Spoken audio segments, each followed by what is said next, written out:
Roman is the biggest bad guy character in professional wrestling. When's the last time you got laid? French toast is the exchange student that you have like a 3-week affair with. Like, we can see that you don't have pants on. Can we tell the truth about Dusty sooner or later? Bro, less people wanted that than are currently watching our stream.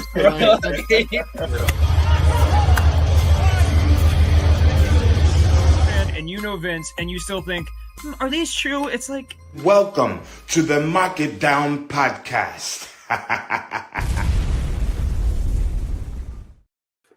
Hello, everybody, and welcome to another edition of the Mark It Down podcast. My name is Nick Cummings, joined this week by James Asante, producer boy Eric Asante in the background. I already see you know it in the chat. He's already got me going off on the college football playoffs, so I'm going to ignore him for a second and that. Otherwise, I'll take up the whole show with it.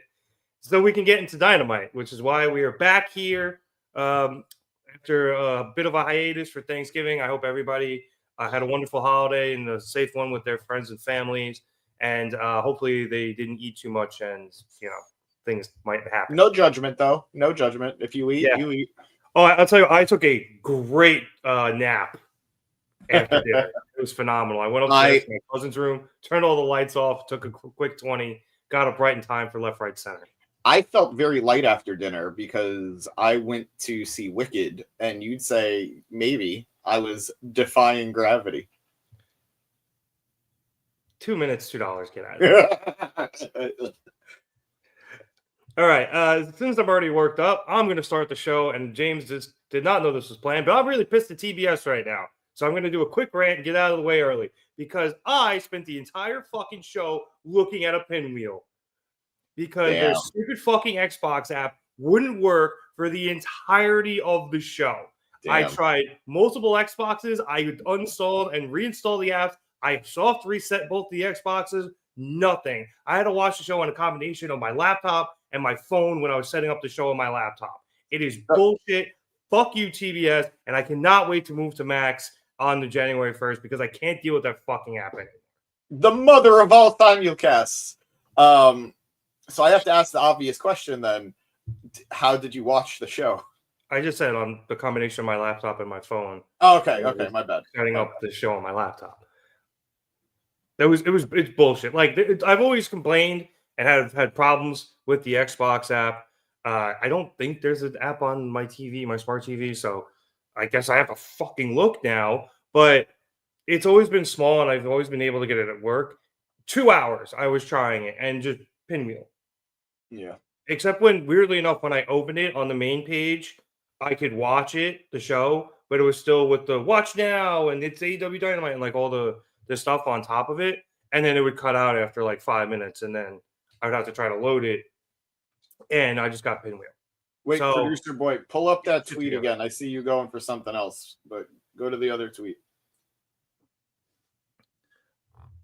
All right, as he does that, I will try to calm down as we headed into the beginning of the show, which started with a Continental Classic Blue League match, as we saw Shelton Benjamin face off against Kyle Fletcher in a first-time matchup, which I was very excited for, James. All right, so I will spoiler now for this. Spoiler, Matt Cardona challenged Chris Jericho for the ROH World Championship at the Hammerstein on the Rampage taping.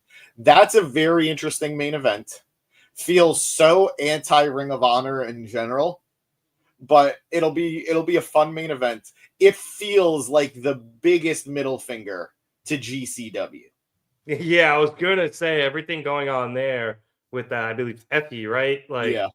Bit of a surprise here for me, although I don't know Cardona's contract situation or how truly involved he is with GCW on a day-to-day or week-to-week basis. More than anything, he's booked for their Hammerstein show a month later.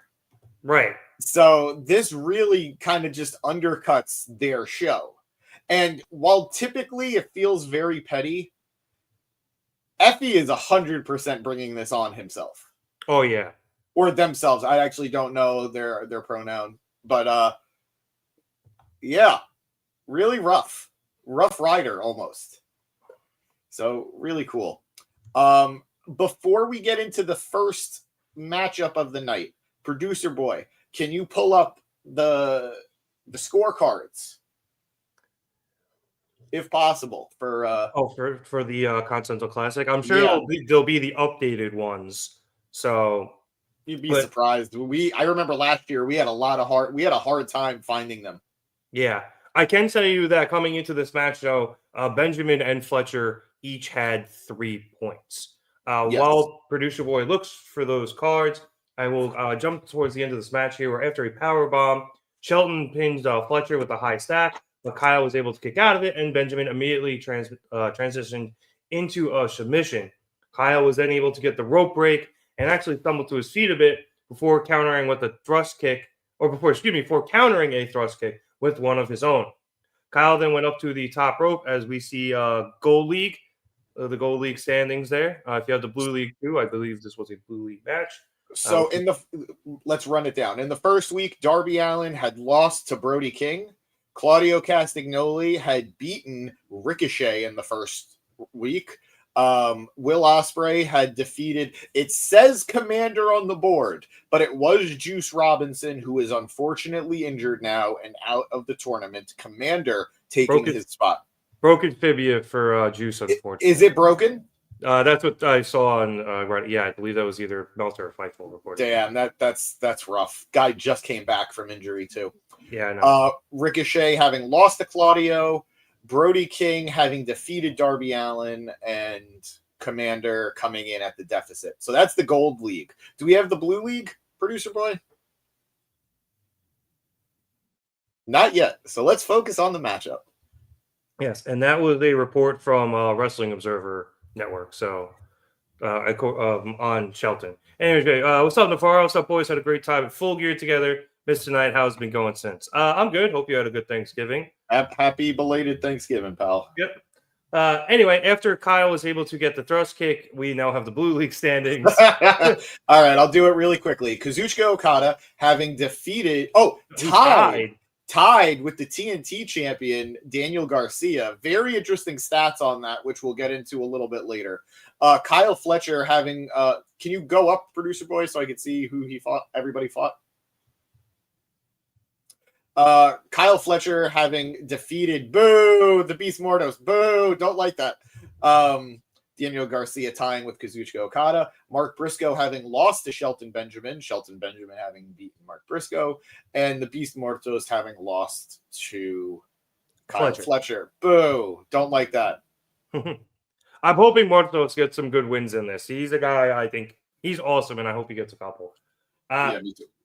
As I was saying about Kyle, after that thrust kick, he went up to the top and hit an elbow drop, onto Shelton, but Shelton was able to kick out. Benjamin then got a counter thrust kick of his own, followed it up with 3 straight release German suplexes, and then the high knee in the corner. However, Fletcher was able to regain his bearings and actually went for a sunset flip pin, but Shelton kicked out. And as Shelton did, Kyle was able to readjust himself into another pinning predicament, this time holding on to the middle rope, and he was able to keep Shelton down for the 3 count and the win. As we saw on the scorecard there, that then moved Kyle up to 6 points after 2 matches, while Shelton remained at 3. James, this was interesting. I thought it started kind of slowly. Kyle was definitely really playing keep away, and Shelton was trying to kind of feel him out. I really picked up after I thought the commercial break. Good ending. I'm a little annoyed Shelton won, but I get why he lost. But I get why he lost to Fletcher. I thought they did a good job of protecting him with the dirty pin. So pretty good match. I kind of wanted more out of it, but I can see why maybe they were holding something back, because this is something I'd love to see them revisit. I completely agree. I'm not mad about any of it, because a couple of factors here. One, this was a heel versus heel matchup. Those are always very hard to book. Crowd didn't think so. Especially because you don't want to be, what's the word I'm looking for here? You don't want to be untrue to their character.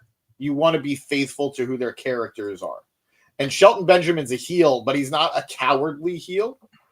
And Kyle Fletcher hasn't really proven to be a cowardly heel yet. He definitely played it up a little bit more in this matchup. Yeah. But in general, I wouldn't call him the cowardly heel. Dastardly, but not cowardly. So it's a tough position to find yourself in, and it's going to happen in tournaments. But I think both men played the role well here. I don't want to be the type of person who says, damn, WWE held Shelton Benjamin back for so long. They held him back from his true potential. But Jesus Christ, it's been epic match after epic match after epic match so far in AEW. Like, I looked at him going against Fletcher, who's in his 20s, and I felt like, Jesus, Shelton is just keeping up perfectly.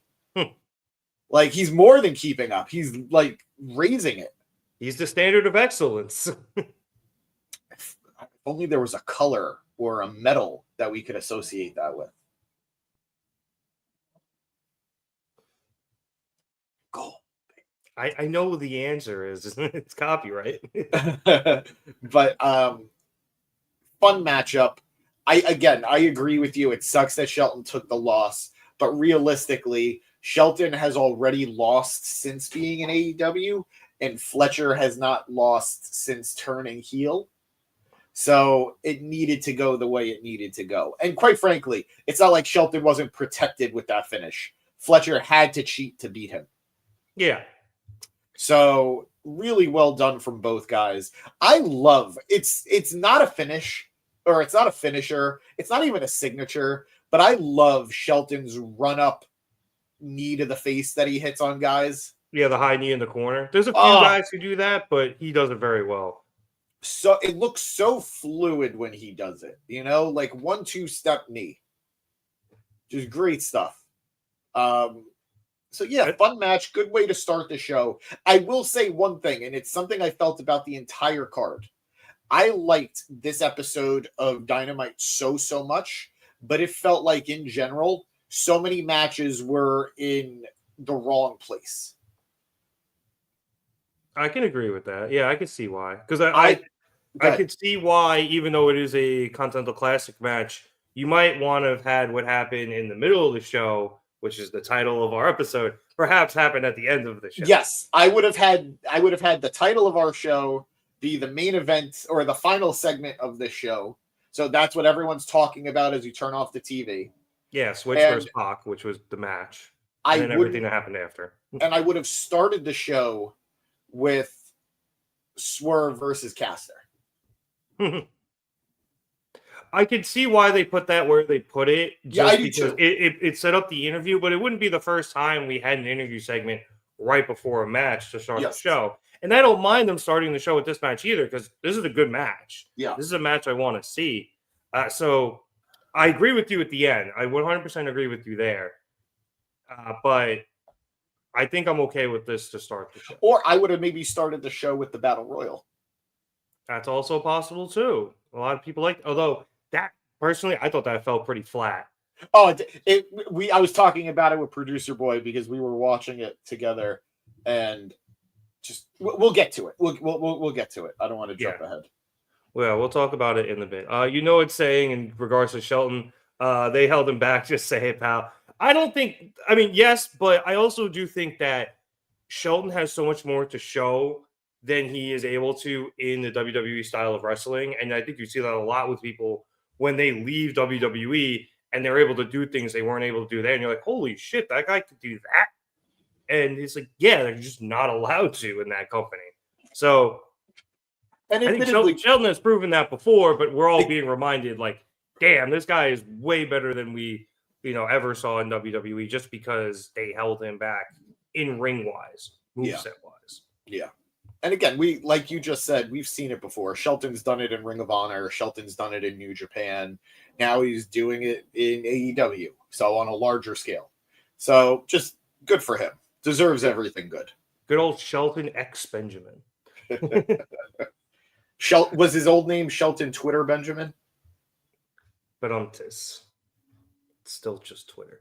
All right, moving on after this, we got a quick recap of the Continental Classic and a video package, but James already did that for us. So we then went back to the ring for a in-ring promo from Hook. Apparently, Nick Wayne had called out Hook for a match at the Hammerstein Ballroom, and Hook came out and said that he would much rather fight Nick's father, a.k.a. Christian, and leave Christian worse than they left Taz. As for Nick Wayne, Hook then calls him out and challenges him to a match right now. Christian's music then hits, and he comes down with Mother Wayne, and that distraction allows Kip Sabian and Nick Wayne to attack Hook from behind. And Hook actually does a pretty good job holding everybody off, but eventually the numbers game is too much, and Christian is able to crack him in the back of the head with that contract case. Kip and Nick then go to the outside, grab a couple of chairs, and set up Hook's arm for a concerto, which Nick Wayne delivers, presumably breaking Hook's hand or wrist or whatever. And then Christian talks some shit to him and says that what he should focus on is healing up that hand before he ever thinks about stepping in the ring with him. And they all leave. So, James, I don't know if Hook is hurt or this is just a storyline or what, but little weird. I don't know. What are we trying to set up for here? I know there's the feud going on, but it looks like you just wrote Hook off again. I think maybe more than anything, it's probably to declutter Christian's board because they're very much pushing Christian cashing in his contract for the world title. Yep. And I guess they don't want people wondering why isn't Hook stopping him, or why wouldn't Hook stop him, or at the very least AEW just doesn't want Hook involved at all in that part, and he'll come back into it afterwards. Or maybe they want him gone, and then when Christian finally does cash it in, he does interrupt it officially. So there's a lot of reasons why I think this is being done, but I think they all pertain to that contract. And makes sense. If I'm not mistaken, they did. I feel like I read that they had officially booked Hook versus Nick Wayne for a show. So who knows? Who knows? I thought it was fine. I thought this was fine. You know, nothing amazing, nothing bad.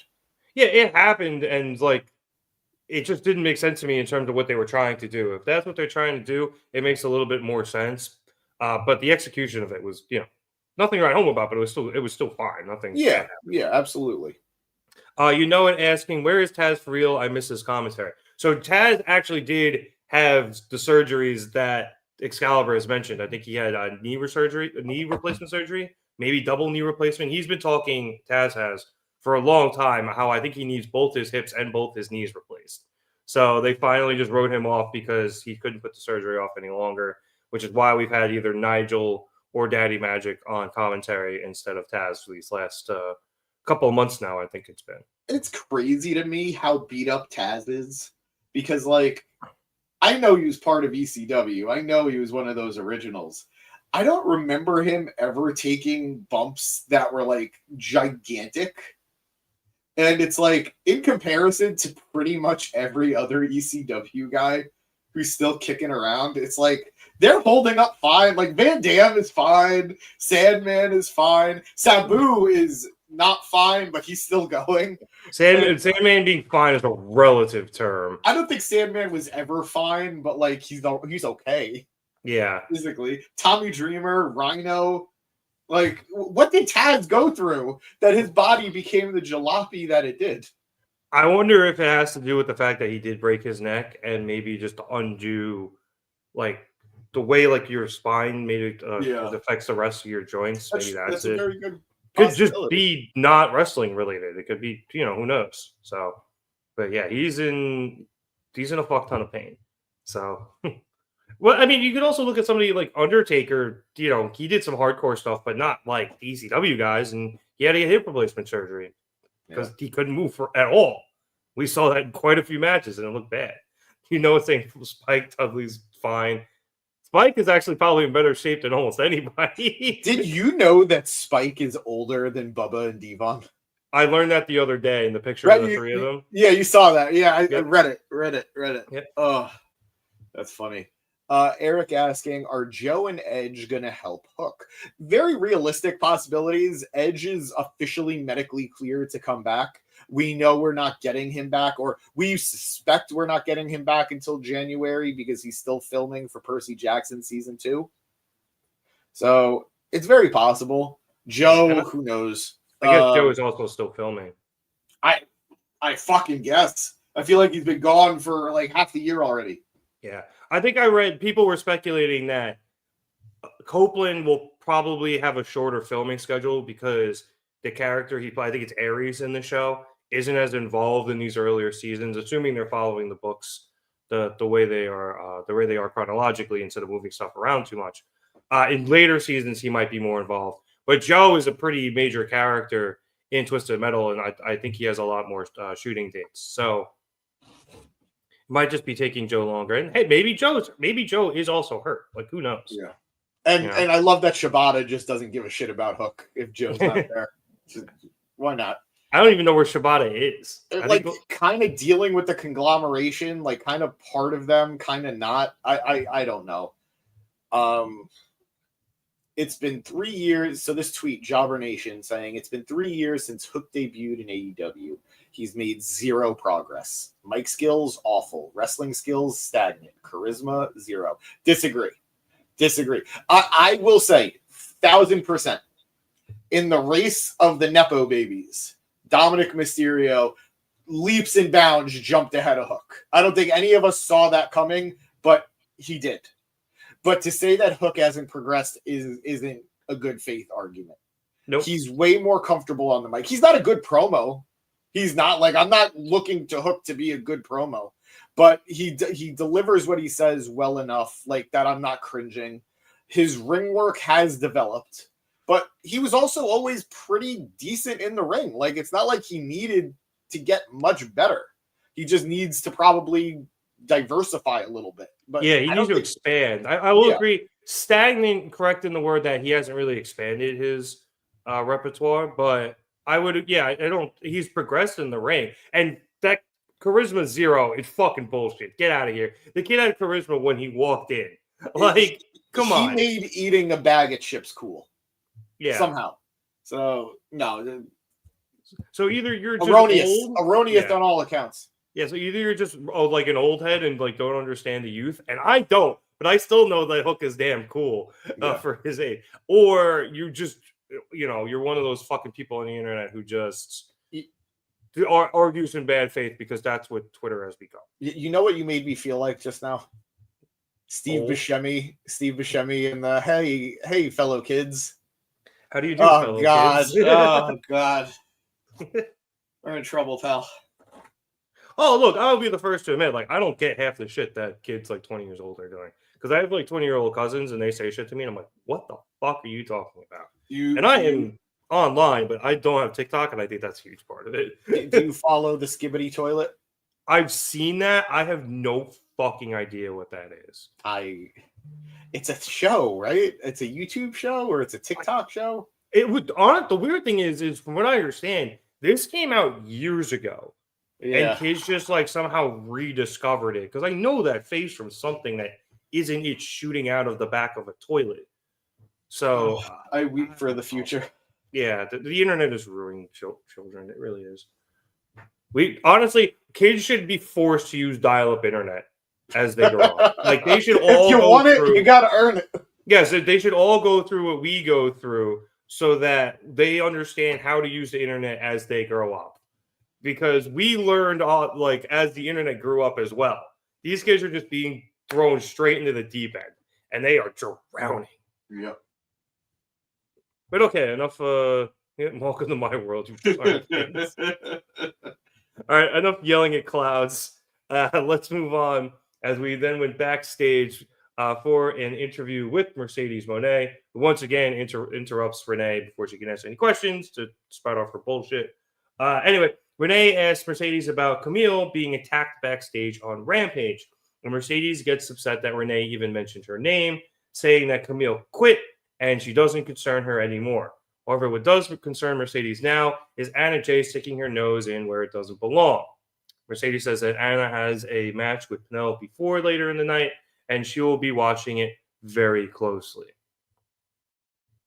We then came back from commercial to the Hurt Syndicate, who were backstage, and MVP was pretty irate with Shelton Benjamin after his loss, screaming him multiple times, "What do we do?" And Shelton responding with kind of meekly, "We hurt." MVP then asked Shelton why he didn't do that instead of playing with that man, referring to Fletcher, saying he loves Shelton, but he's disappointed in his performance. MVP walks away, followed by Bobby Lashley, who just shakes his head disappointingly at Shelton. So Shelton gets really pissed off and sees a production guy walking behind him. So Shelton grabs him and throws him into the metal loading bay door behind him. This prompts some security to come over, and Shelton takes one of them and starts kicking the shit out of him. And then Bobby comes over and takes the other one. And then, like, by the end of all of it, about half a dozen guys are just strewn about the floor. As MVP comes back over, he's like, now that's what we do. And that's what you're going to do for the rest of the tournament. So I know we were upset about the loss there, James, but character-wise, I think this kind of saved the day for Bobby. Or excuse me, not for Bobby, for Shelton. I just made the mistake Shivani did. But it kind of saved it. It kind of saved it for Shelton, just because I think we're going to see a much more violent Shelton in the Classic now, and I don't expect him to lose many more. Yeah. I don't see Shelton winning the whole thing, but I do think he's going to be dominant. And I think this was a good way to, you know, like you said, it was great character work for him, and it was a great not a great change, but a necessary, like, tone shift. Yeah. But my concern is, and I've been concerned since he debuted, and I've been concerned since we were waiting for Bobby to debut after he had already debuted. I don't want Shelton to be the lesser member. We know that inherently, unfortunately, he's going to be. We know that this is Bobby's group. It's always going to be Bobby's group. But I don't want Shelton to just be the pin guy or the lackey. Bobby could be the boss, but I want Shelton to be the underboss. And it's cool. What they did was a great setup to motivate Shelton to win next week and to win more. But I don't want him to be the punished puppy every time he takes an L, you know? So I want to see MVP return this to Bobby when Bobby eventually takes his first loss. I know he probably won't, but it's what I want to see when it does happen. Yeah, that'd be cool. I did like in the beginning, they really portrayed them as equals. So I don't necessarily see this as them like making Shelton into the whipping boy. It's more of just them trying to motivate him. So I agree. I do hope that we see something similar with Bobby when he does eventually lose, because then it does put them back on equal footing. They're like, come on, man, we know you're better than this. Like, or this was a little more tough love situation than anything else, but hey, it worked, or at least it seemingly worked. Yeah. So I hope we see them all keeping each other accountable, because these three men seem like they should be on equal footing, even though MVP is not in the ring. But it seems like they should be on equal footing, and having them hold each other accountable, I think, would be really cool. Especially in this way, where, as Eric put it, Shelton beat up Stan. I would like to briefly talk about the segment prior. The Mercedes one? Yeah. Please do. I saw Brian Alvarez talking about the Camille Mercedes situation and how quickly that seems to have been handled, settled, whatever you want to say. As we said, speed run. Yeah, we keep saying that. She was with Mercedes for 7 months, though. It felt a lot shorter, but like she was with her from the moment she debuted. F&A. It didn't feel like 7 months. But see, we've got like two different points here, because you feel like, okay, it's not that 7 months is short, but you just feel like, wow, that didn't feel like 7 months. And that's sort of where I fall in. But Eric, in the comments, and he said this before too, he thinks 7 months is short. I don't need them to Billy Stark's Athena this. I don't need them to Wardlow MJF this. She brought her in as the muscle. And that's their relationship. That's why I don't mind Mercedes treating her like garbage, because that's who Mercedes is. She's hired help, Camille is, for Mercedes. That makes sense to me. This doesn't feel sped up, but it does feel like this ending to things was very sped up. And I saw that Alvarez was speculating that there is not going to be a match between these two. That they did this as quickly as they did because they really did just want to separate the two. Now, who knows? Maybe that's not true. Maybe they will circle back to a match when Camille comes back from being attacked. But I hope, because I like Camille a lot. I liked her in the NWA. I think she's got a lot of potential on a grander stage. And I don't want to see her fall to nothing. So who knows? This comment from Eric, it makes no sense that she joined after she won the title and left her before losing the title. I mean, it depends. If they have Camille be the one to take the title off of her, then sure, it's fine. And I agree. This is what Alvarez is alluding to as well, that it feels like something happened where plans changed somewhere. I don't know what. Nobody has said anything, but the speculation is something feels a little funky here. What do you think? I agree. It feels a little odd. I don't know. It almost feels like something where, and I have this with no basis whatsoever, but like something happened backstage and they just wanted to get them apart. Like, not that I'm saying that happened, but like it happened so quickly that it gives off that weird vibe, right? You know what I'm saying? Like, yeah. where when we've seen things happen that quickly, it's been because of that. Yeah. Again, not saying that's what happened. We have no evidence to that at all. But it was that level of they're splitting them up, especially if they don't have a match. That's really the type of vibe it gives, despite the fact it's very clearly not that. Yeah. So it's just odd. I hope, like you said, Camille is able to just do something upon her return from being attacked, whether it is have the match with Mercedes or go do something else. But man, that was a quick 7 months. And maybe it's just because she didn't do anything. I think that's the problem. Beat people up. Like, she was would she have 4 matches total? Let me double check that it's actually 7 months, but I think it is. Because it's weird where, you know, I would expect Camille to be in tag matches or in instances where, you know, you have to beat Camille to face Mercedes. And I think the only time the latter happened was when she faced Stat. And right. I don't even think that was to get the TNT title match. I think that was just to happen. So I would like to apologize. It's been 5.5 months. That's still quick. Yeah. I think, yeah. That's a big difference between 7. But it's... Yeah. She just did so little, I feel like, other than stand there. Yeah. And then we got her leaving Mercedes within, like, what, a month? Like, they did it in, like, a month. So, I don't know. It was just weird that they did it the way they did it. I don't know why they did it. But we're here now. It is what it is. And we'll see what happens with Camille when she comes back. Go into the comments. Eric saying, would still be silly if Camille took it off of her. He doesn't know if her in-ring work justifies it. If you're an AEW fan only, or only have seen her in AEW, nobody knows because she hasn't wrestled that much. Yeah. I recognize her work from NWA, and she's a good enough worker.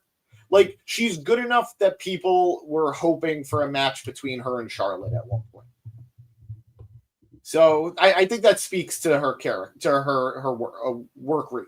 Yeah, and she had a good enough match with Statlander. Now, granted, Statlander could fucking carry a broomstick to a good match, but you know, her match with Stat was fine as well. So from what I've seen out of her, which haven't been squash matches, because I think 2 of those 4 were straight up squashes. Camille's good enough in the ring to do fine. So yeah. It's saying maybe they just need more of the beefy girls independent for matches coming up. maybe they wanted to separate her for Camille's sake, but either way, something just doesn't feel right. Daniel Hernandez saying it's 100% because she's a Trump pie. What does that taste like? I'm guessing it's probably old and sour. Definitely turned. Eric saying, I don't even feel like Camille was necessarily helping Mercedes win matches. She did. I vividly remember her getting involved in match finishes, Yeah, or at the very least in matches, but nothing of note. But I don't know if that's more of an indictment on Camille or an indictment on Mercedes' title run so far. Little column A, little column B, because I feel like Mercedes hasn't had a lot of matches either. And then when she had, Camille's maybe been involved in, it feels like maybe 50% of them, and it's not necessarily the ones that Mercedes probably would have needed the help. Yeah. Like, I don't recall her getting involved in the Britt Baker match. I could be wrong, but it doesn't feel like she was. Yeah. Danny saying Camille will never win anything in AEW, maybe in CYN. Do you not read these before you put them I on? thought this was funny. All right, typically I don't. So I'm always in danger of reading something stupid. But no, this I just thought was funny. Do we know if this is true? Like, do we know that she's like a nut? I don't know. Danny's more in line with that section of the online stuff. I don't care. Eric saying either Mercedes is turning face or Camille is. Only explanation. But why did they not realize this months ago? I mean, if it's going to be anybody, it should be Camille because of how Mercedes was treating her. But, like, I don't think they did enough to build that level of emotional support with the audience yet. Yeah, that's the other thing, too. Like, yeah, she treated Camille like shit, but nobody cares about Camille that much. Now, there was a "you deserve it" chant for, I guess, Mercedes last week, or Camille for quitting. She deserves to quit. But it's still, it wasn't very big. It was just like, hey, she quit. Yay, you deserve it. And then just, but like, I don't care. They didn't give me enough of a reason to care other than like, good for you. You quit your shitty boss. It's not like when Wardlow quit MJF and attacked the shit out of him. That was way different. Granted, he wasn't in an arm sling, but they had built that up for so long. When Luchasaurus, and hopefully he gets better, but when that payoff would have come, the place was going to go nuclear for that.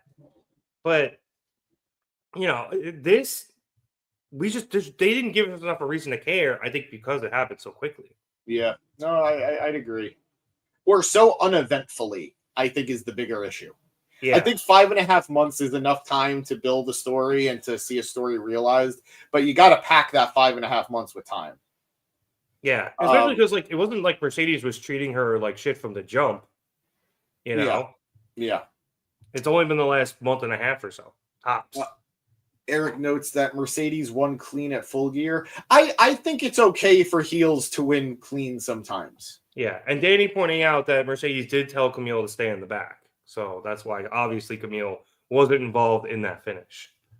Which one specific? At Full Gear. Yeah, Full Gear. Yeah. And then it's saying maybe they finally realized the CEO stuff isn't working.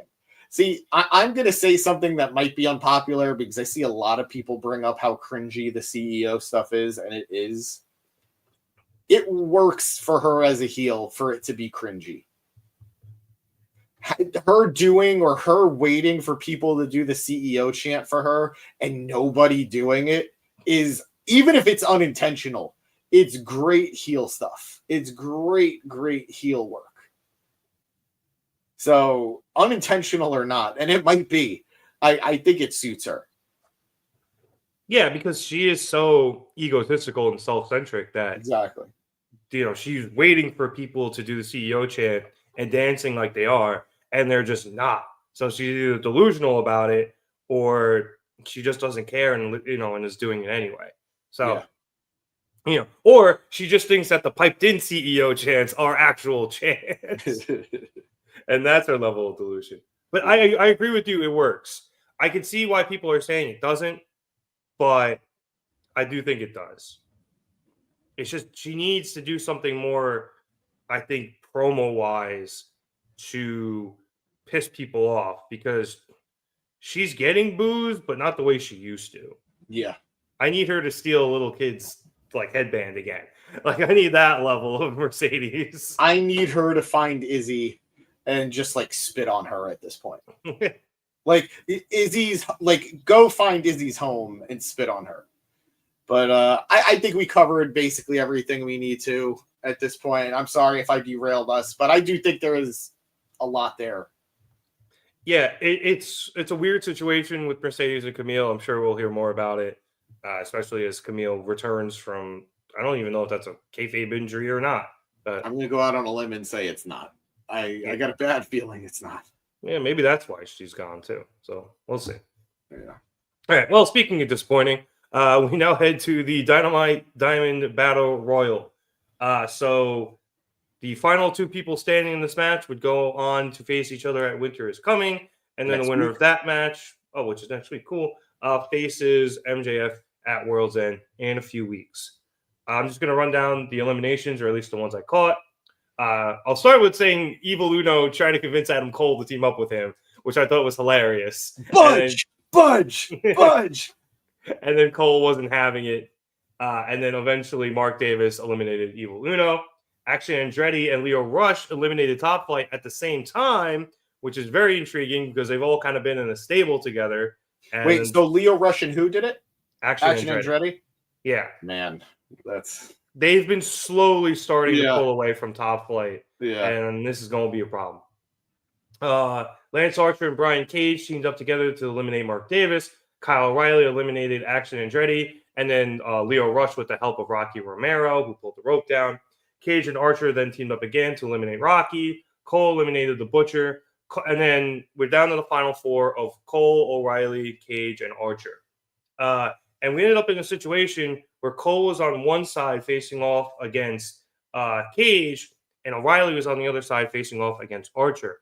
And both of them, both O'Reilly and Cole, got Archer and Cage to go over the top ropes basically by themselves. O'Reilly ducked a kick from Archer, and he stepped over the rope, and then O'Reilly kind of helped him over, but Archer was able to hang on and skin the cat to get himself back in. And then Cole was able to pull the rope down on Cage, and he went out to the apron and was able to hang on as well. Cole and Cage ended up fighting out on the apron, but after a failed attempt at a Panama Sunrise, Cole got back into the ring, was able to hit a super kick onto Cage, which caused Cage to fall on his ass. And then practically at the same time, they didn't really get a good shot of O'Reilly doing it, but Cole and O'Reilly were able to eliminate Cage and Archer, and both move on to Winter is Coming. After the match, Kyle was pretty pissed off at Cole, then the fact that they have to face each other next week, with Kyle bumping Cole on his way out of the ring.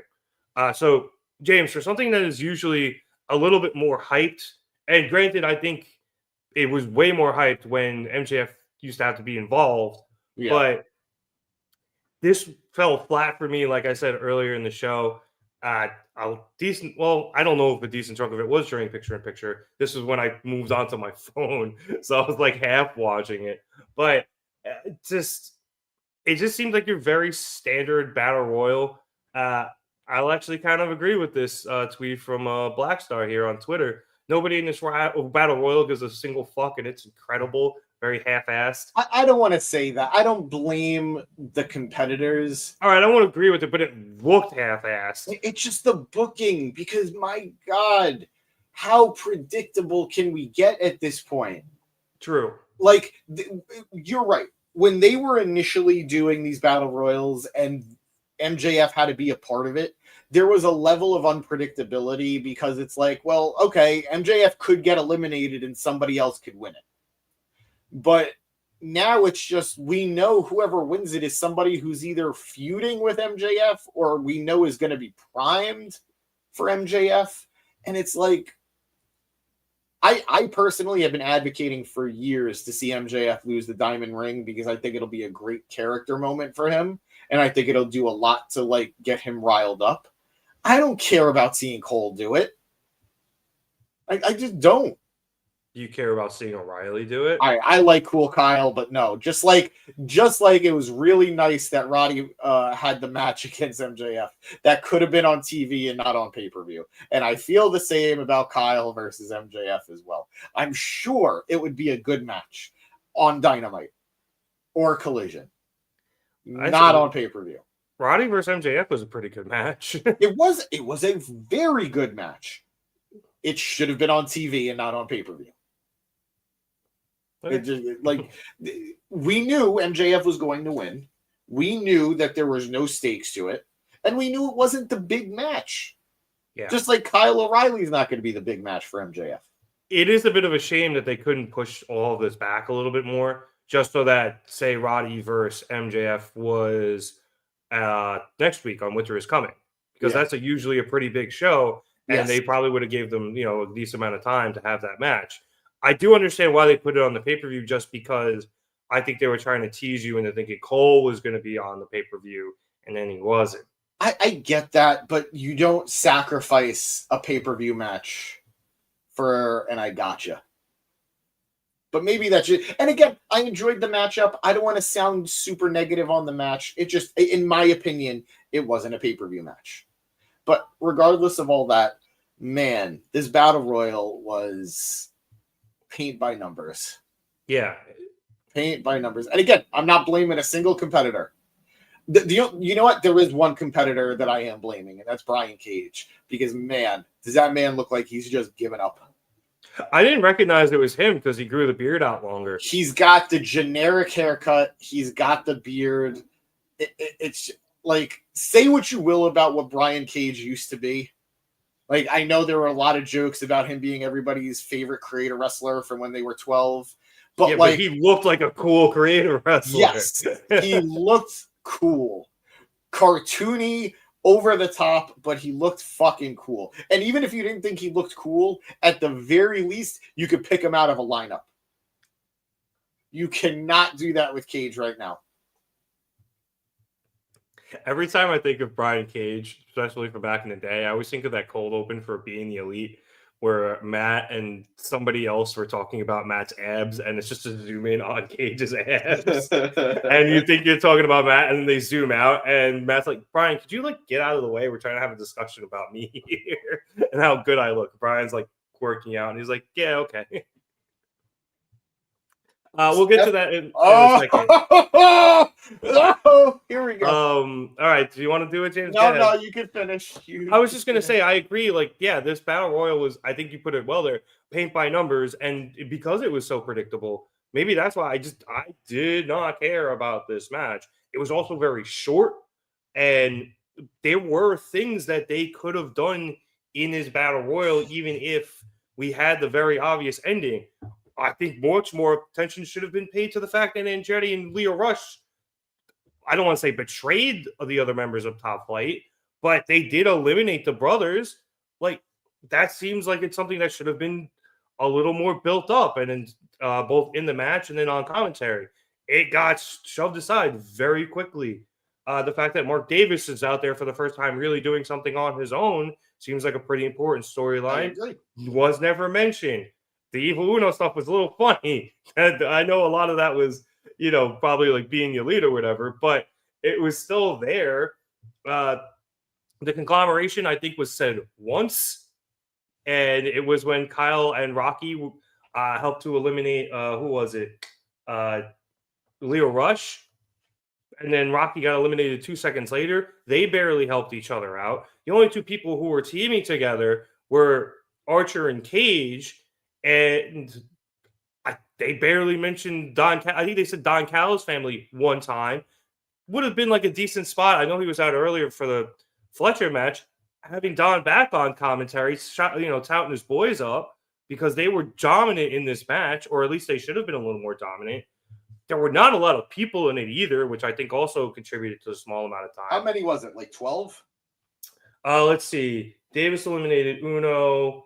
Andretti, Rush, Top Flight, Archer, Cage, O'Reilly, Rocky, Butcher, Cole. 12. Usually it's I feel at least usually 20.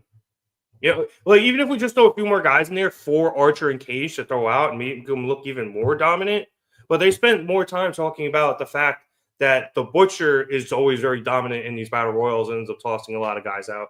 Don't think he had an elimination. Yeah. So just whoever booked this, they did a terrible job of it. And then I thought the announcing, oddly enough, very uncharacteristic of them, did a very poor job of telling the stories, and because they were poorly told in the ring as well, because there was a lot more going on here than just Cole and O'Reilly survived the Battle Royal, and now to face each other and move on to MJF. Was that the obvious answer to the end of this? Yes, but there was a lot more going on, and they could have done a lot more with it, and I think that's why I'm so disappointed in it. And that is the big thing. We talk about it a lot here on the pod. Just because something is predictable doesn't inherently make it bad. Sometimes predictable is predictable because it's the right choice. It's the good choice.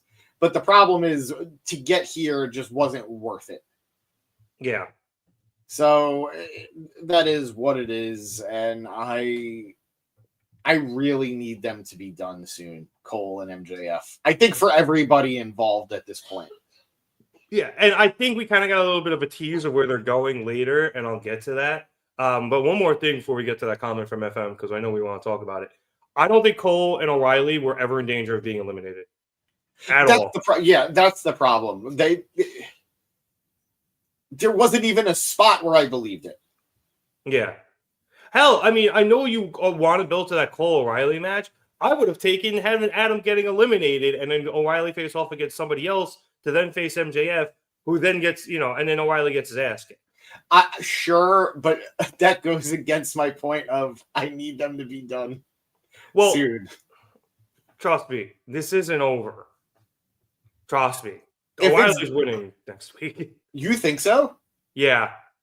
Because I think I know. I have an inkling of what's going to happen. I want to hear it. It doesn't need to be now. Are you going to discuss it? It's from MJF's promo later. All right. Because I love that promo. It was very good.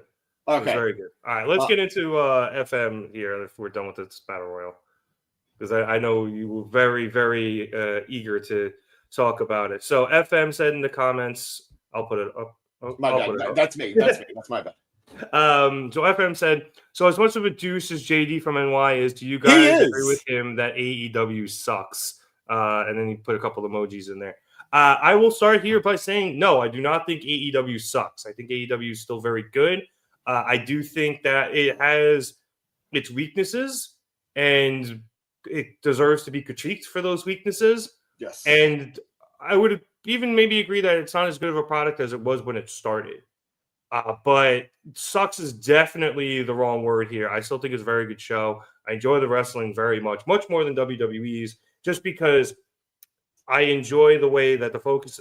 I just enjoy the style of wrestling and the various styles that come together to make, which is kind of becoming just the AEW style, which is just everything. Yeah, and I know that's the indie style, but a smorgasbord. Yeah, it's a little more. It's a little more. I'm very polished, I think, than just regular old indies. So I really still enjoy all the in-ring product. I enjoy the majority of the storylines. I do think that there are things that could be better told. We just went over a big one with the Battle Royal there, and this whole Cole versus MJF story. I think that's a big sticking point right now and something that sticks out a lot. But for the most part, I think saying it sucks is a bad faith argument. I would maybe agree it was on a downslope and it went back up for a while there, and now maybe it's leveled off, obviously lower than it was when it had peaked. But that's my opinion on AEW. James, take it from here. So just to go off of Eric's comment, Eric, you can't allow me to be next to this guy when we're there. No. Because if I am, I'm going to get in trouble, and I don't want to get in trouble. Yeah, a little inside baseball. We're working on something, but or James and producer boy are, but we'll. This is a presented by Mark It Down production. Okay? All right. Well, yeah, but it's yours and producer boy's product. So, but yeah, we'll give you guys more details on that as it comes along.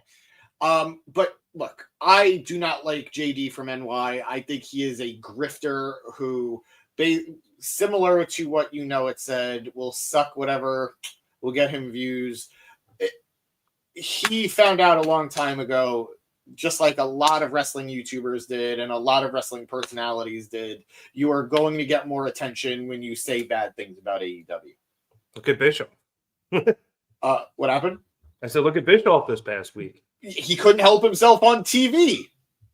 He Yep. couldn't help himself on TV. So I think JD sucks, and I think he sucks for way more reasons than his AEW opinions. I think he's just not a good dude. Like, there is a lot of evidence of him not being a great dude. So that's not for me to expose. It's out there on the internet. Go check it out. He's definitely put his foot in his mouth on more occasions than I have the time to discuss. But to the point of, does AEW suck? Absolutely not. Does everything AEW do, is everything that AEW does great? No. Just like you said, Rev. When AEW does something great, it knocks it out of the park. I think there were 2 or 3 segments tonight on tonight's Dynamite that I thought were superb. I loved it. I think they accomplished everything they were looking to accomplish. I was thoroughly entertained. And then there are other things that, it's just whatever. I don't think it's amazing. But the same way I would defend, and I did defend WWE for years, you're putting on weekly television every week, every year, every month, every year.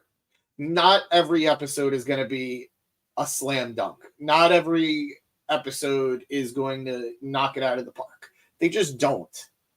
I very much enjoyed tonight. I am enjoying where AEW is right now. And I'm saying this as somebody who, I don't really have a lot of guys that I'm super invested in currently on the roster. I am fiending hard for Kenny Omega to come back. I am still in mourning that Brian is gone. I can tell by your shirt. It's true. It's damn true. And I'm looking for somebody to take those spots. I love Hangman. I'm loving Hangman. I love Jay White. I'm happy to see those guys. Bobby Lashley is my guy. He's like my guy. And I'm loving Swerve too. And of course, there are other people too. There are. I love Statlander. I love Mina Shirakawa, Mariah May. He's terrible.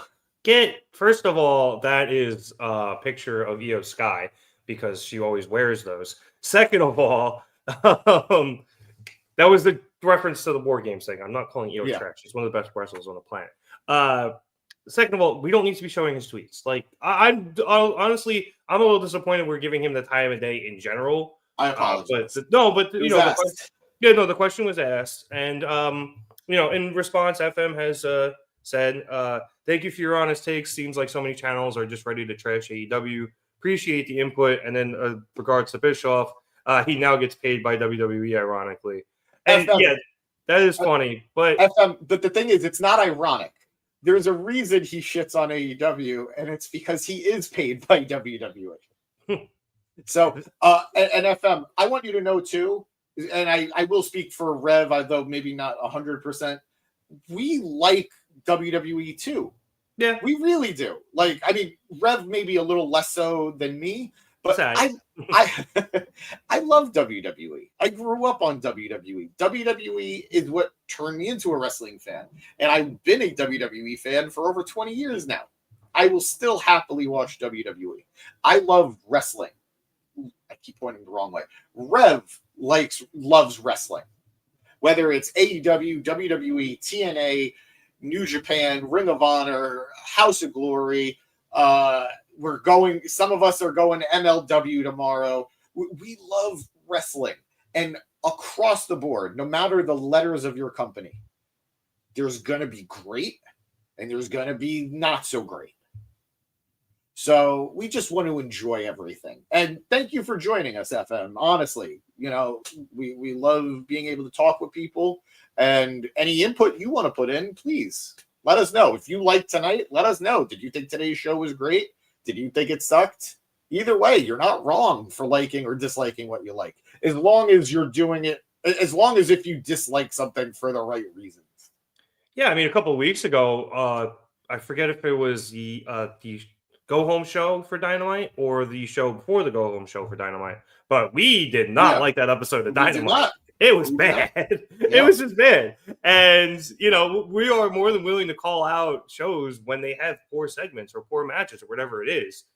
But to just blanketly say any wrestling sucks, or just based on what company it's from, is a bad faith argument. And as James says, you're probably grifting just to get views from people, because part of this is the internet. Wrestling has gotten so ridiculously tribalistic that it's impossible to actually have an honest conversation about wrestling in most places. Yeah. So hopefully, you know, we can hilariously provide some platform for that, whether through us speaking to the masses or, you know, whoever is watching, and you guys being able to chop it up, whether it's here on the live chat or, you know, with us on any of our social stuff. So speaking of tribalism, Rev, how crazy is it going to be when Soto signs with a wrestling company instead?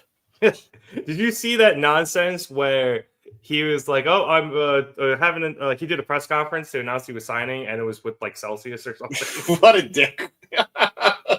Yeah, he said he was going to sign with whoever gave him the most money, and goddamn, he did. Word is we're supposed to know by the end of the week. So, is there a deadline, or is it just what he said, or no, just what's being reported? It's what's being reported, like past, and everyone's expecting him to announce it by the time the winter meetings roll around, which is end of the week. So, yeah, can't wait to buy that Mets jersey. Fuck off. Getting back on track here after the Dynamite Diamond Battle Royal, we got another video package from Julia Hart. This one was directly aimed at Jamie Hayter, calling her out, saying she had the comeback of a lifetime. And Julia was kind of just insinuating that she was going to ruin that. And then have come back with her own. What the fuck? You know, I knew at some point a joke was going to be made about that. I was not going to be the one to make it, but oh my god! You want to know something crazy? I got an email. I got an email at work about that because I work for a healthcare company, not that one. Yeah. And they were like, "Please." It was like the CEO like put out an official statement to the company. It's like, "Please join us in mourning the death of you know, the CEO of United Health." I was like, because I saw somebody texted about it in my chat, and I was like, "What the hell happened?" And I went to Google it, and then I turned around, the email came in. That's fucking and I was crazy. Like, "What? Oh, damn!" And that's how I woke up today. All right. While James gets it together, we then went backstage for another interview with, and I put this way specifically with Max Caster and the Acclaimed. Not to say Max Caster is ahead of the Acclaimed. It just seems like it was originally an interview with Caster, and then the Acclaimed, being Daddy Ass and Bowens, then stepped in to talk more. But getting a little clear that Caster is pissing them off and seems to be separating himself from the group. Anyway, Renee went up to Max to ask him how he's doing and if everything is okay before his match. And he's like, "Yeah, Renee, everything's fine." But Daddy Ass is like, "No, it is absolutely not, Renee." Billy then tells Caster that while he is the best wrestler alive, what they've built is not just because of him or Bowens or himself, but because of the efforts of all three of them together. But instead, Caster's been acting very differently ever since MVP has given him the card, saying that card has gotten into his head. Billy gets exasperated that Caster still isn't listening to him and nothing's getting through. So he pleads with Bowens to talk some sense into him. Bowens just goes to Caster. He's like, "You think you're the best wrestler alive? All right, prove it." And Caster's like, "Yes, thank you. Finally, some support. All right, hands in, everybody. Best wrestler alive on 3. 1, 2, 3, best wrestler alive." And nobody else joined him. And then he headed out for his match, hooting and hollering, and leaving annoyed Bowens and a fed up Billy and Renee, who just kind of put her hands on Billy's arm. Just like, "I feel so bad for you. I get what it's like having kids. This sucks." I thought it would have been really funny if Renee put her hand in, or was like forced to put her hand in with Caster. But it was she only does that for Orange. Yeah. And sometimes Saraya. Yeah, that's true. Yeah, like she's very pro Saraya. But man, this is gonna hurt like a motherfucker, isn't it? Yep. I mean, unless what happened next kind of changes something. Yeah. We'll see. Although we'll talk about it because right after this happened, Max went out for his match with Swerve Strickland. Swerve came out first. Max, who obviously enticed Strickland out by making fun of him last week during the interview in which he made a reference to Swerve's house burning down, his childhood home. Max had a rap for the first time in a while, made a reference to Hunter Biden. Danny, if you're still in the comments, give us your opinions on Caster's rap. I missed you here for these things. This was your segment of the show. I missed you for other things too, by the way. Yeah, I meant here on the show. But Caster, I think, notably ended it by again referencing his house being burned down, saying that Swerve's mom could come and live with him so he could be his new daddy, and then ending it with everyone loves the best wrestler alive instead of his usual everybody loves the Acclaimed. Caster then got into the ring, or tried to, but Swerve hit him with a big boot right as he got on the apron, then threw him back in the ring. Bell rang, German suplex, kicked the shit out of him, brought him to the outside, kicked the shit out on the outside, brought him back into the ring. House call, 1, 2, 3. Was it 3? I thought it was 2. You hit him with a third one at the end. Oof. After the match, Swerve takes a minute to bask in his win, and then goes, nah, fuck this, and goes up to the top rope, and Swerve stomps Caster for good measure, and then gets into the camera and yells into it that he's not going to waste of any more of 2024, telling Bobby Lashley that it isn't over. So Swerve, dominant win following his loss to Lashley at pay-per-view, but Caster got the shit kicked out of him. And this goes one of two ways. Either he realizes his errors and goes back to the Acclaimed and shuts the fuck up, which he will not do, or this leads him into the hands of MVP and the Hurt Business because he wants the backup to help beat up Swerve.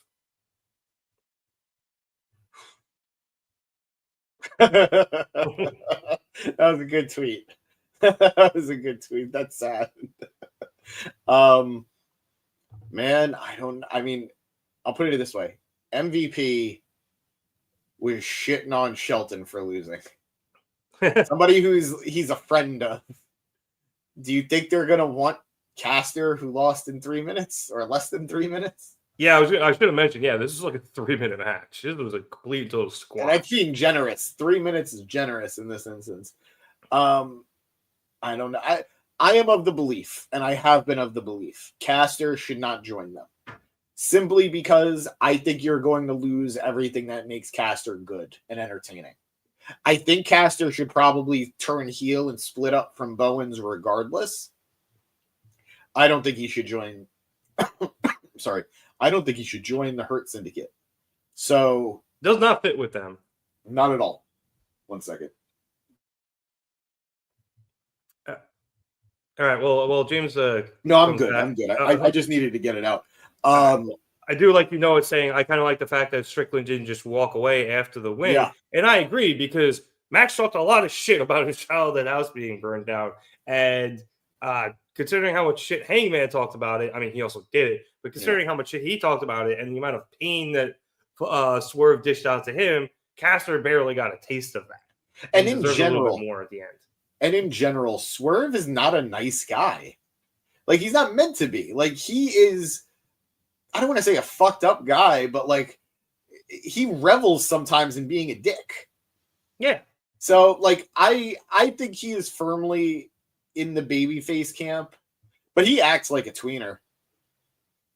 He's total, like, he's a tweener at heart, but he's always just going to be cheered as a face.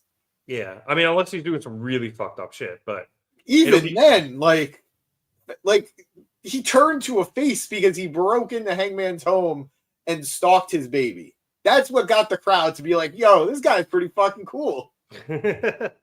So I don't know what'll get crowds. Like, I think he'd have to like house call Statlander or Willow. I think he'd have to house call Willow, but like damn, I don't know. But this match went exactly the way it should have. Caster not getting in a lick of offense is perfect, just absolutely perfect. And Swerve needed this, and Caster needed this. And I got to give it to Nana too. He basically got the crowd to do the "Whose House" chant the entire match. It was only 3 minutes. It's not that difficult. We've seen 3-minute chants not really go over. Like this was a 3-minute long "Whose House?" Swerve's house. It was pretty epic. Yeah. So I agree. I think you're right. I think Caster did need this just because, pun intended, he kind of just needed a kick in the head. Yeah. So I also did like, I don't know if you noticed this, as Caster is getting set up for the what's his coup de grace? What's Swerve's Swerve stomp? Swerve stomp. As he's getting set up for the Swerve stomp, and Swerve is going up, and Caster's like seeing it's about to happen, he was looking to the back, hoping Bowens and Billy would come. Like it looked like he was asking for help. Yeah, that never came, and I think that's a nice wrinkle in the story. Well, I mean, Bowens told him to go prove himself, and he very clearly didn't. So, but he was out. I think he was very obviously out here on his own with this one, and you know he had to learn. Yep. And now we see if he, like I said, we'll see if he goes crawling back to the Acclaimed and tries to make up with them. We'll see if he goes to MVP and the Hurt Syndicate, or we'll see if he just ends up splitting off on his own. Because I could totally see him trying to cost Swerve against Bobby in their next match and attempting to oppress MVP, and MVP, like you said, just being like, dude, you got beat 2 minutes. Like, no, get the fuck out of here. Yep. And then then Caster having nowhere to go. So we'll see how that ends up going. But it was a good segment, I thought. I'd agree. Yeah. Yeah. No. Oh, that's what I was going to say. The most offensive thing Caster did was his rap. It was after you said he got no offense, and I was like, "Oh, it's a good line." And then I forgot what it was. All right. Moving on. We then went to the MJF promo that I mentioned earlier. So as we go to MJF, he starts laughing at the ending of the Battle Royal, saying that Cole actually deserves it. He reminisces over how hot Better Than You Baby was before Cole turned on him, seemingly just because Cole thought he was going to turn on him, and how that created a ripple effect that has seriously impacted AEW the way it is today. Brody now has a broken arm. Cole now has to beat the shit out of one of his best friends just to get a piece of MJF. And after Max lost his title, and eventually allowed Moxley to gain it and run roughshod over AEW, destroying everybody in his path. And this is all Adam Cole's fault. MJF is tired of Cole claiming to be the hero when he is in fact the villain, and Cole will have to be terminated. And MJF is pretty sure that that's going to happen next week, because he doesn't think, actually he knows, that Cole can't beat Kyle O'Reilly, and for that he can thank him later. So, James, I think you said before you really liked this segment. I did. I did as well. I'll let you go through it because I'll get to my point after you speak. So I love the fact that MJF is acknowledging the dire straits the roster is in. John Moxley holding the company hostage, doing all the heel stuff that he's doing. And while I don't agree with Max, there is a good argument about the line that we took to get to Mox from MJF. MJF was defending that title every month, multiple times a month, and was successfully reigning champion. He only lost it after being betrayed. Does that mean he could have potentially held on as champion for longer? We know the answer is no. We know that that's not true. Yeah, his body was beat to hell. But if Joe doesn't win it, does Joe lose it to Swerve? If Swerve doesn't win it, does Brian win it? If Brian doesn't win it, does Mox go fucking crazy? I don't know. So there is an interesting line that we got to there. Again, do I agree with MJF? No. I don't agree with the character MJF. I don't agree with his logic.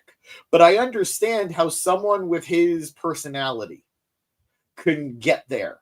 And I think it's fascinating.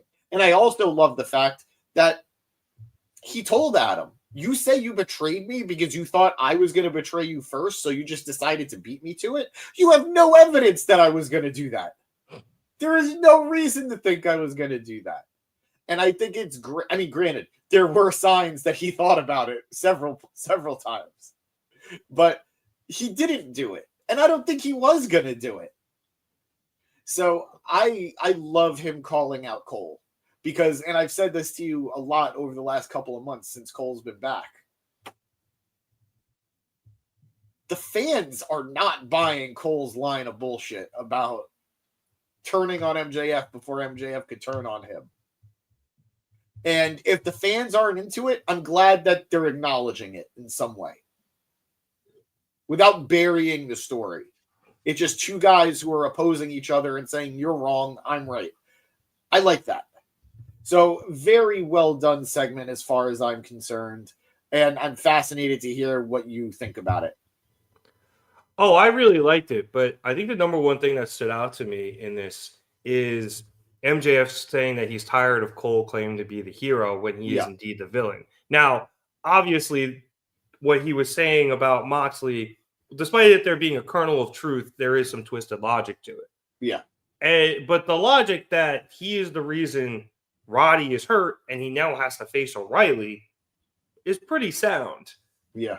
Even though MJF was the one who's making, them jump through all the hoops. But not in this instance. This is just AEW. And he's the one who purposely broke Roddy's arm. Yeah, exactly. But even though O'Reilly would agree, it's Cole's fault because Cole is fighting this battle that he preemptively started when he probably didn't have to.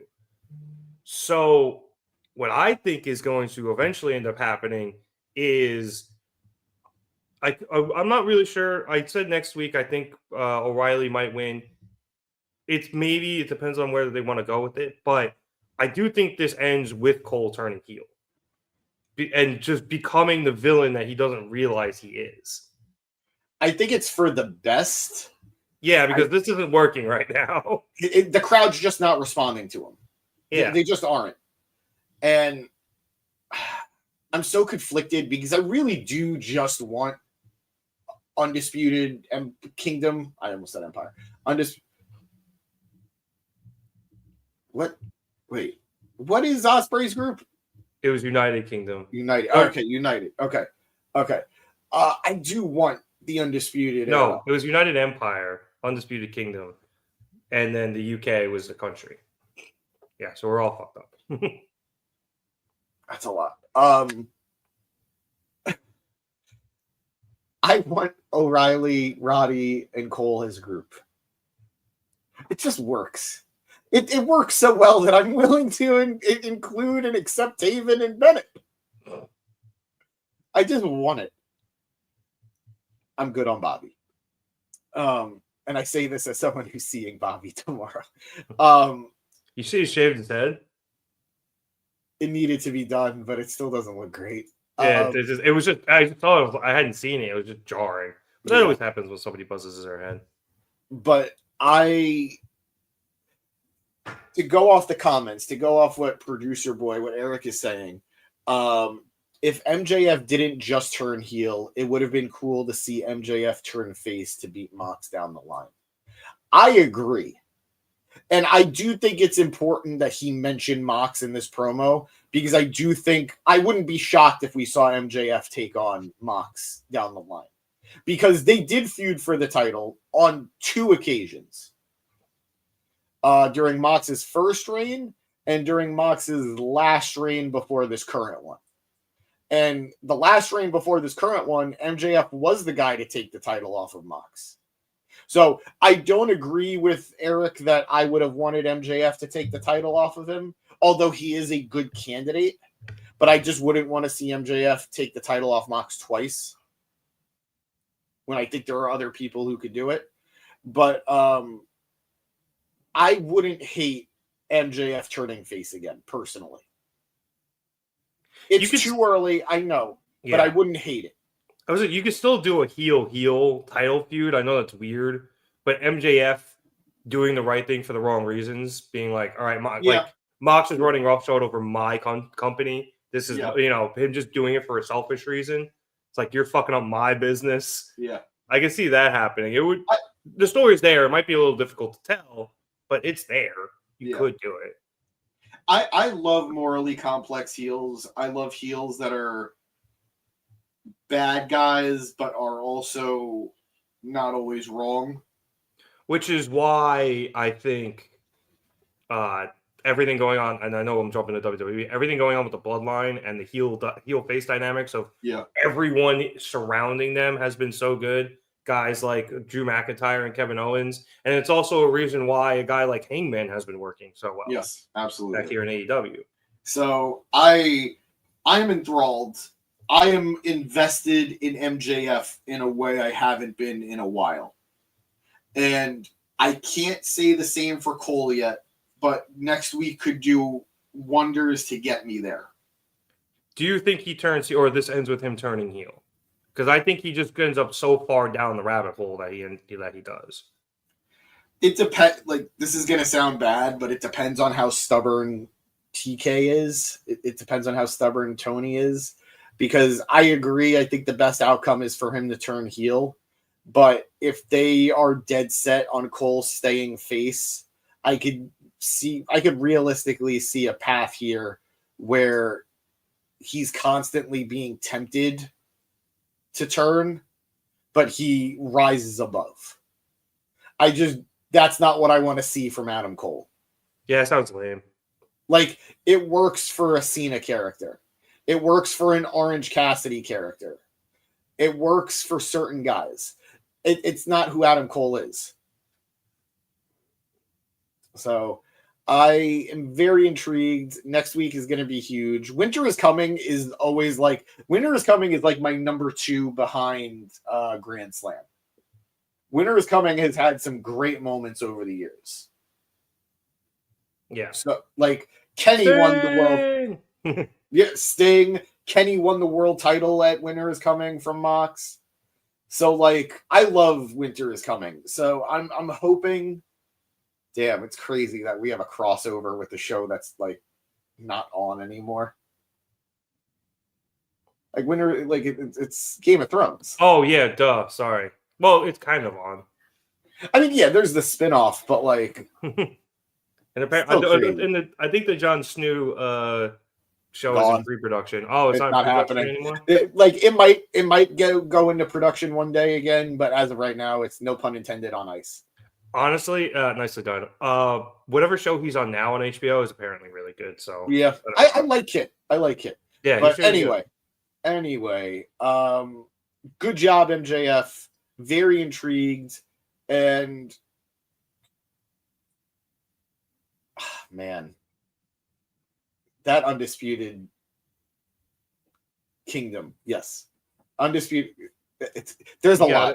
Undisputed Kingdom just feels like they were put together for nothing at this point. Yeah, that's what sucks. I do think I've been trying to figure out which way I want next week to go with Cole and O'Reilly. Because there's one where you could go, where O'Reilly wins and then he faces MJF at the pay-per-view and he gets his shit kicked in the same way Roddy did, and the blame once again falls onto Cole. Or Cole gets so caught up in wanting to face MJF that he kicks O'Reilly's shit in.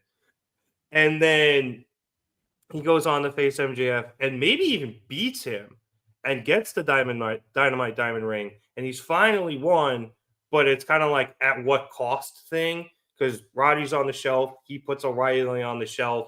I'm sure Taven and Bennett would be pretty upset with both of those things, despite the fact that Cole now has this ring, and Cole ends up, being left there alone at the top, so to speak, with his victory over MJF. But he's by himself now, and he's got the ring, and he could be the guy running around using that to win matches because nobody has his back anymore. Yeah. And I kind of think I like that one better. So, But we'll see. I've been predicting shit left and right with this feud, and I've been wrong every fucking time. What a twist. So many twists. Oh, wow. Yeah, it's going to be so obvious that they're going to have Cole and Roddy face off for that third match to see if they can face MJF. That didn't happen. Oh, it's going to be so obvious they're going to have the triple threat. That didn't happen. The only obvious thing was MJF winning that match against Roddy. But and the final two for tonight. Yeah, that was pretty obvious too. But I think that's the way this goes. Because, as you said, Cole just doesn't have it right now with his current character. So I've seen so many people, and we've talked about it. I agree to an extent. Adam Cole has been the same character that he's been since Ring of Honor. Yep. Ring of Honor to NXT to AEW. Adam Cole is the same character. He's fluctuated between heel and face.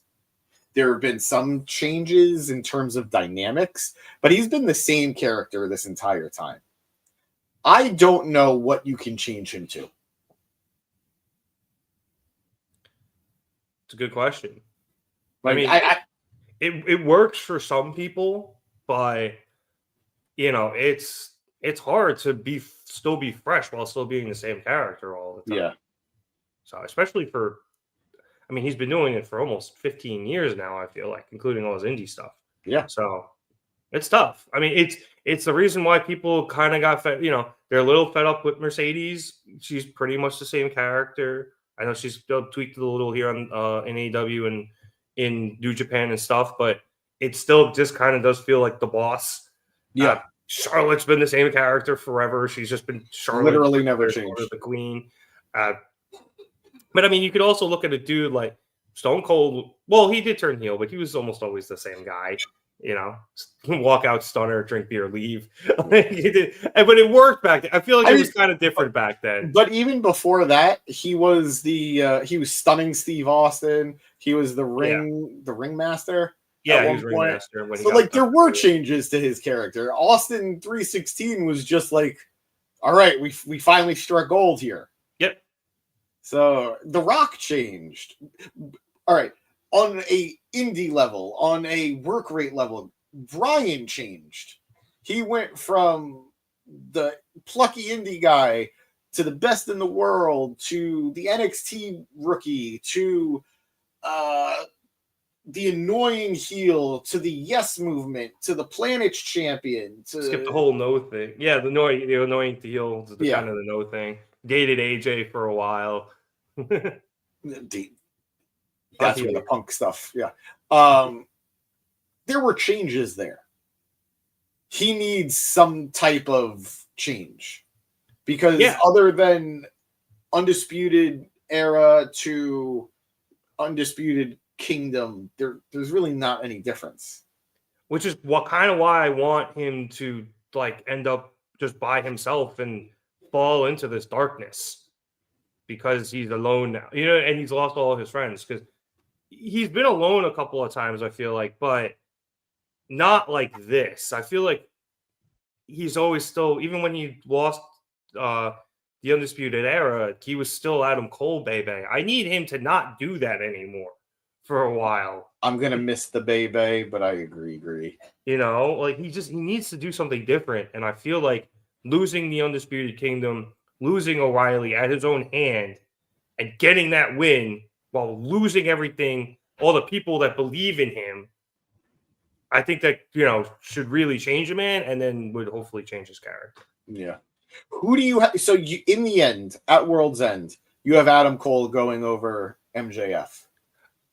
I think it would work because he gets what he wants, but in the process, what O'Reilly said becomes true. You're going to lose everybody. Yeah. Especially if Taven and Bennett also go down somehow. Or they just leave him because he kicks the shit out of O'Reilly, losing track of the fact that Kyle is his friend just because he needs to get to MJF. Although it seems like it's O'Reilly right now who has the one-track mind in getting the max because he's so mad at Cole because Cole's the one who allowed Brody to get hurt. I think it needs to go MJF winning and Cole doing all of this for nothing. He loses everybody for nothing. And if you want to throw Wardlow in there as the guy who helps MJF beat Adam Cole, I'm kind of okay with it. That's possible too. Yeah, he just gets nothing.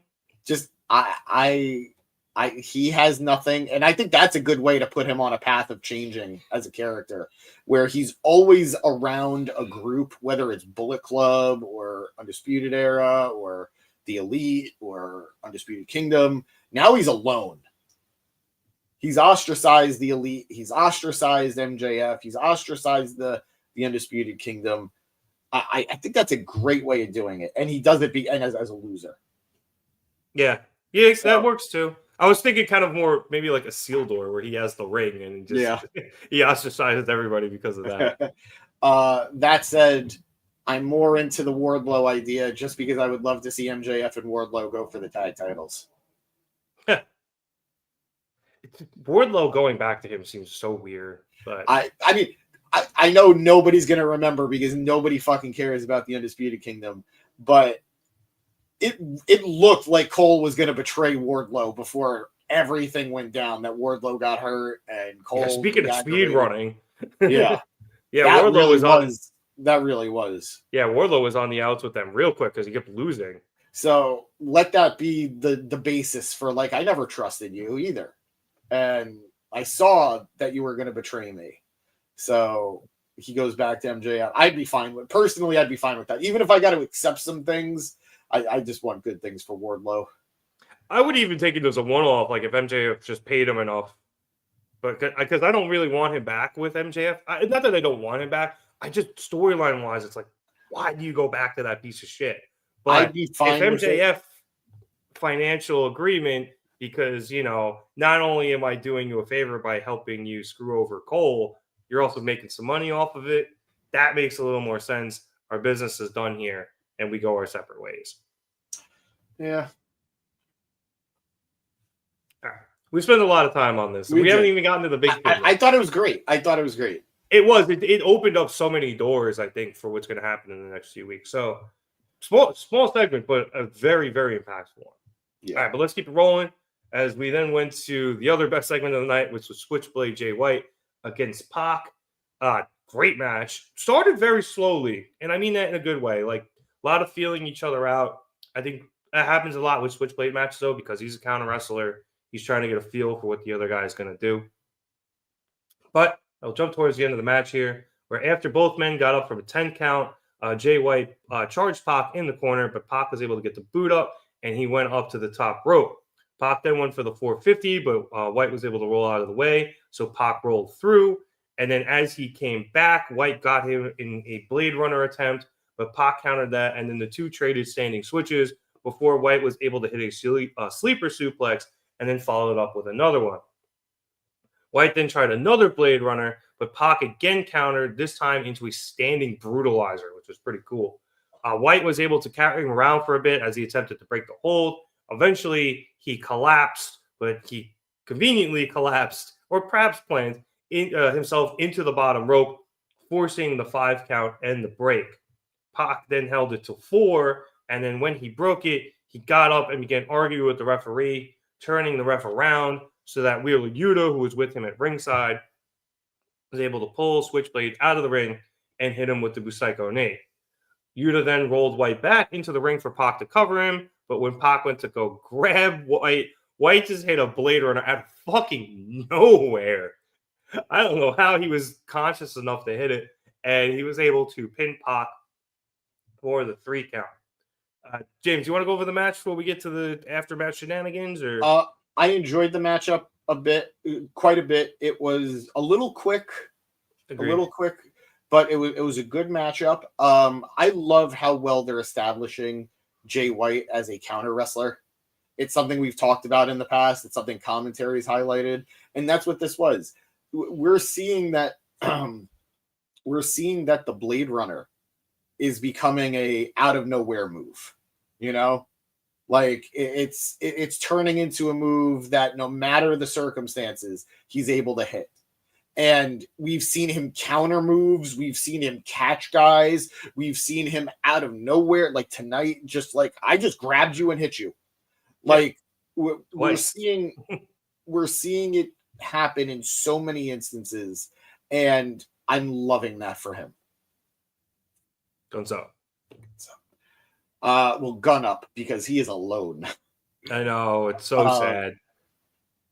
So I'm really, really, really into this change. I don't want to say change in his style, but him as a babyface is really making his matches more entertaining to me. I've always liked him. I liked him as a heel, but when he's a heel, he definitely wrestles a slower style match, and this is a little more fast paced, and I'm really digging it. I wonder if that's because as the heel, you have to kind of get in more offense and get the heat and allow the babyface to make that you bit of a slow comeback.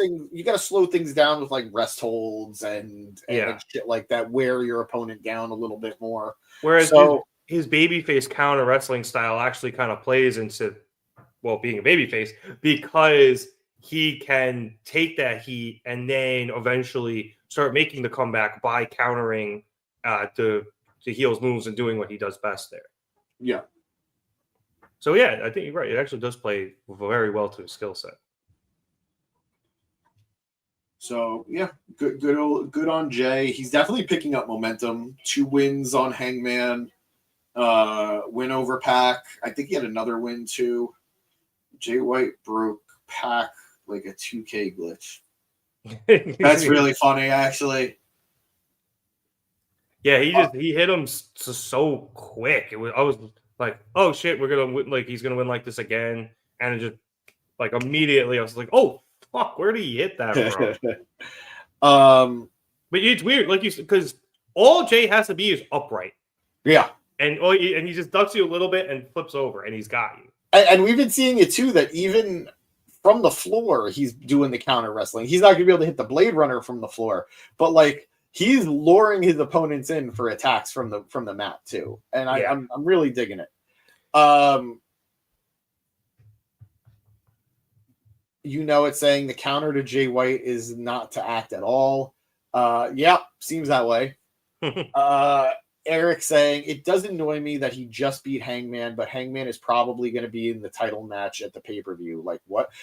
It's a multi-man match, so I don't care. It feels very much like it's going to be a multi-man match. So 3 or 4. Well, I think 4. I guess we could talk. We'll talk. Yeah, we'll talk after. So go ahead, take us there. All right. So after the match, Wheeler Yuta, that little shit, got in the ring and tried to get after Jay and beat him down. But as I alluded to a moment ago, White hit another Blade Runner seemingly out of nowhere to take Wheeler out. And that led to Marina Shafir coming down. Now, obviously, Jay teased hitting a Blade Runner on Marina last week, and everyone was again cheering for him to do that. But what she was really there for was to distract Jay while Jon Moxley came down and took him out from behind, eventually hitting the Switchblade with the paradigm shift.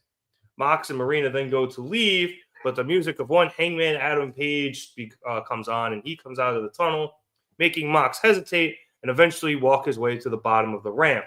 As the two stare each other down, one of the production guys who carries the ropes around or the cords around for the camera guys gets in the way of the shot and then starts choking Moxley out with the cord. And as they're fighting, his mask and hat come off and is revealed to be a returning Orange Cassidy. Orange has Moxley by the throat, and Hangman comes down and starts raining in punches. Eventually, Marina is able to get Orange off of Moxley, and they kind of fight towards the barricade. Orange, I think, was just mostly trying to avoid her, but he eventually dumped her over the side of the barricade, so he must have done something. And as that was going on, Hangman was thrown into the ring and then eventually tossed to the outside as he was outnumbered 3-on-1 by a recovering Pac and Wheeler Yuta. But eventually, after he again tossed Marina into the crowd, Orange comes in and hits an orange punch on Yuta and then Pac before him and Moxley stare each other down. And then they go at each other, and Orange gets the best of Moxley, hitting him with an orange punch as well. Jay White then gets up and he hits Moxley with a Blade Runner. And then we get a shot of Hangman slowly climbing up onto the apron. Orange and White look at each other and just kind of like, all right, step aside. and Hangman hits a very dazed Moxley with a buckshot lariat and sends Moxley out of the ring and the Death Riders, into retreat while the other three men kind of hesitantly look at each other in the ring. We also briefly saw Christian Cage kind of linger at the back of one of the tunnels, seeing if he could get a shot to cash in his contract, but he decided that now was not the time. So, James, this is why they should have ended the show. This is a way better end to the show. Yes. I don't know why we didn't end it with this, but I think you're right. I do think this leads now to a multi-man match, probably at the pay-per-view. Well, it's definitely at the pay-per-view, with Mox, Hanger, White, and Orange, even though I want all three of those guys to have the title, and Mox is going to win. It protects them because losing in a multi-man match doesn't mean anything, even if you're the guy who takes the pin. So I'm more than okay with this. I'm happy about it because, hey, Jay White, Hangman, and Orange are going to main event another pay-per-view. You know, this might be Jay White's second main event for a AEW pay-per-view. The other one being against MJF. Yes. So that's cool with me. And we know the Mox reign is going to continue for a little bit longer anyway. So it's like, why not? Yeah. I like at least do it in a way that's going to protect these guys that, like you, I want to see as champion. I want to see Jay White as world champion. I'd be fascinated with Hangman as world champion. I think this version of Hangman winning the world title would just be mind-blowing. Because this guy who is so angry about being wronged, this guy who is so angry at his enemies, this guy who is so bitter, getting to the mountaintop, it contradicts every reason he's angry. And I think that would be fascinating. And of course, we are all just waiting for Orange to ascend. So I'd be happy with any of these guys doing it. I'm sad whenever they lose, but in a multi-man match like this, I'm cool. So very interesting way to go about this. And I loved seeing Mox finally taking some hits, some like real hits.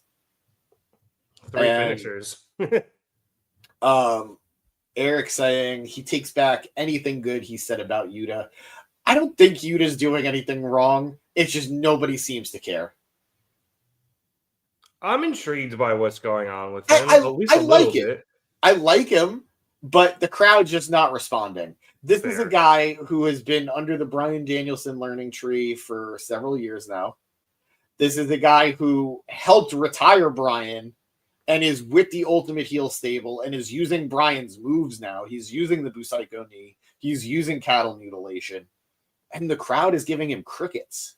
I disagree. There have been Wheeler sucks chants the last 2 weeks. There have been, but it's... Again, I'm saying this as someone who likes Yuta. Like, I like Yuta and I'm rooting for Yuta. It just doesn't feel like he's getting the heat he should have. Maybe it's just because he's on the top of the totem pole in that group and there's other people around him who are getting more heat and there's just only so much heat to go around. I don't know. I feel like I'm always stuck defending Yuta more than I should because Producer Boy hates him. Yeah. But I don't think he's doing anything poorly, and maybe he's not getting as much reaction as he should, but I think he's doing fine as he is. I'm a little intrigued as to the kind of like almost Stockholm syndrome-ness of his character at the moment. So we'll see what ends up happening with him. I think he's doing fine right now. But like I said, this should end of the show. All of this chaos and these 3 unlikely allies being in the ring together to go off the air, I think would have been a lot better than what we ended up getting. It's a happy way it's a good way to send the crowd home happy. Yeah, exactly. And it's a good tease at the end of the show. You know, it's like, wow, these 3 guys are in the ring together. They just beat up Moxley together. Are they on the same side? Or they have to, can they coexist? Like, there's a lot of you have so many questions if that's the end of your show. Instead, all due respect to Claudio, you just have Claudio winning a match. So, spoiler. Yeah, and I think you would have been able to give Switch and Pac a bit more time. And it would have been, because as good as that match was at the end, this was also a very good match that deserves a lot of time. I mean, you also just gave away Switch and Pac away for free on television, which is saying that AEW has the talent that they can do that. Yeah. Which is one of the reasons I love this company. But I don't know. This should have been the main event. I don't know what Tony was thinking putting it in the middle of the show. Just felt very, very weird that it was here. Yeah. All right. Comments. It's saying about Wheeler just moving from whipping boy to straight dick heel. He kind of is. Reluctant dick heel. Yeah. Well, he's been less reluctant of late. Yeah. So, yeah, it did. There was some, reluctant behavior at the beginning, but now he's just an asshole. Nobody likes him. So, I don't know. Yeah, Yuta did what he did just to be the whipping boy is still kind of weird. I think he's not the whipping boy as much anymore because he has fallen in line. But yeah, like I said, he's at the top of the totem pole. So when shit is it top or bottom? All right, I've explained this before on the show, but I'll do it again. If you're on the bottom of an actual totem pole, you're more important because you are the base of everything. If you're at the top, you're less important. It's just gotten flipped in colloquial parlance, but it is correctly the bottom of the totem pole if you're the most important. Wheeler's at the top. Education. Moxley is the bottom of the totem pole. Wheeler's at the top. So if you're a South Park fan, guys, and you didn't understand what he was just saying, according to Butters, he'd be the Mox is the bottom bitch, the foundation of all the bitches. All right, this tweet. Right. Best way to fix AEW. Let's go back to the beginning. Chris Jericho world title run. That's actually what we're doing with Ring of Honor. So and it's not working. I'll get to Jericho in a second, but first, as we get another cat cameo, we will talk about Jamie Hayter and her backstage promo. Hayter was there to respond to Julia Hart, saying she doesn't understand Julia and doesn't like her mind games, much preferring face-to-face or fist-to-face confrontation. Jamie doesn't get why Julia is upset about her comeback at Wembley, much like everybody else who's pissed and their mother who's pissed for some reason. So Julia can just get in line with the rest of them. Jamie also says that she came back to right wrongs, and Julia was never on that list since they have never interacted before. But if Julia wants to keep messing with her, then she'll end up eventually having to deal with it. But since you can't hit what you can't see, and since Julia won't come to her, Hayter will go and find and ruin any semblance of a comeback Julia thinks she deserves. Just like she did for Penelope Ford. Yep, who has had a great run since she's come back. Speaking of Jericho, after commercial, we came back to Jericho in a segment that he called the New York Minute, and he was pretty much there to shill Ring of Honor Final Battle, being at what he pronounced as the Hammerstein Ballroom, and the other shows that AEW is running in Hammerstein, along with All in Texas. Which he also go ahead. I was going to say he also announced. He also said he'll announce his opponent for Final Battle at Ring of Honor tomorrow on the show. However, Jericho referred to New York as Sin City, the Big Easy, but most egregiously Beantown. So now he must die. Those are the rules. He has to die now. I'm sorry. It does have a big bean. It does have a big bean. Wait, no, that's Chicago. Oh, I thought he did say Chicago. I thought you did say Chicago. No, he called it Beantown, which is Boston. Yeah, I know that. Yeah, the Sin City and the Big Easy. Oh, what a fucker. So he has to die now because he called it Beantown. Fuck Boston. Fuck Boston. Terrible city. I'm never a fan. Yeah, I don't like it. I like take sports out of it. It's just not a good city. I don't even hate most of their sports teams that much. It's a large city that thinks it's a small town. I refuse to go anywhere where shit just closes at 1:30. There's no New York is a grid. Boston is like a labyrinth. Yeah. Well, downtown's a labyrinth. When you get above downtown, it's not as bad. I don't know. It's just Boston is so old. It's built that way. It's kind of like DC. Well, DC is built that way on purpose because military strategy. But downtown New York is so old; it's still built in those weird ways where nothing. The streets don't really make sense. Once you get above downtown, then it becomes a grid system, motherfucker. Outside of Broadway, and it's much easier to navigate. Either way, it sucks. Yes, fuck Boston. But as for Jericho, as for Jericho, I just don't care. I'm actually surprised he's going to be on Ring of Honor TV tomorrow. That's kind of shocking in itself. That tweet spoiler from before said Rampage. I wonder if that's not Rampage. I wonder if it's Ring of Honor. That would make more sense. Yeah. Whatever. Whatever. I would like to comment, by the way. I don't know if you know this, but the AEW tickets and Final Battle tickets, they're all on sale. I don't remember them ever actually officially going on sale. They are. Okay. Disgustingly overpriced. Oh, yeah, because it's Hammerstein. They're probably thinking people are just going to go. Hundreds of dollars for like very mid seats. I've been to the Hammerstein multiple times over the years. I love the Hammerstein. There are certain seats that are just bad, and they are not worth $200 to $300. So I really want to go, and I might go to like Dynamite, but man, horribly overpriced. How the Ring of Honor tickets look? I didn't even look because we're not going to go. We're going to House be of a hog. Yeah. Oh, I'd be curious. Yeah, I'm curious to see what the difference is, but yeah, that's pretty wild. I get, it's their first time there. I could see. Did you just throw the cat onto the bed? Oh, okay. It was just a funny visual. You just kind of yeeted the cat. I was like, where did she throw the cat? I know they all land on their feet, but geez. Yeah, but I would like to see the price comparison. I'll do it myself, but interesting. Okay. After that piece of shit Jericho did his thing, we had a quick video package for Bandito returning. It was actually kind of a cool video package. I loved it. I loved it. Yeah, it was cool. I wasn't expecting it to be for him, but it was cool. I honestly, I'm surprised they burned that here. They should have saved that for Hangman. Right? Anyway, after that, we then had Anna Jay versus Penelope Ford. There was actually a pretty cool video package before this, detailing their history together and all the violent matches they've been in. It was nice. I like the fact that they did that.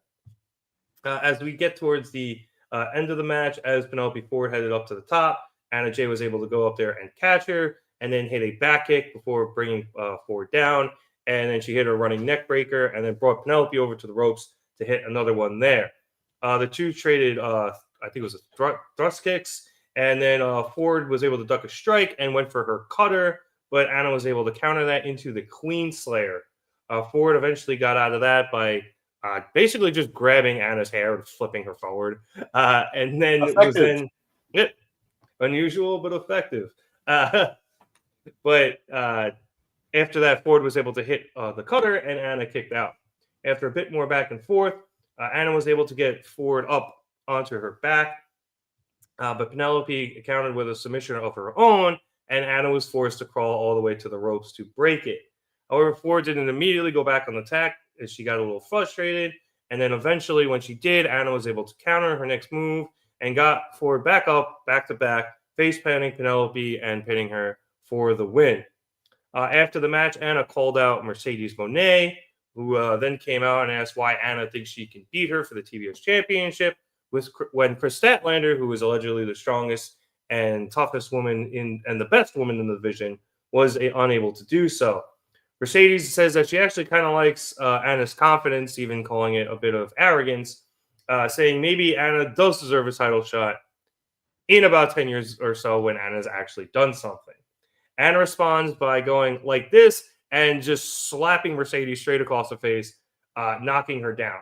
Mercedes obviously gets pissed and gets up, looking like she's ready to fight, taking off her jacket, starting to take off some jewelry. But then as she's doing so, she stops when she's starting to take off her watch and goes, I don't have time for this, and grabs her stuff and opts instead to leave.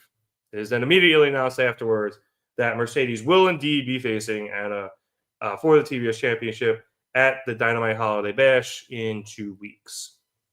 So James, decent match out of these two women.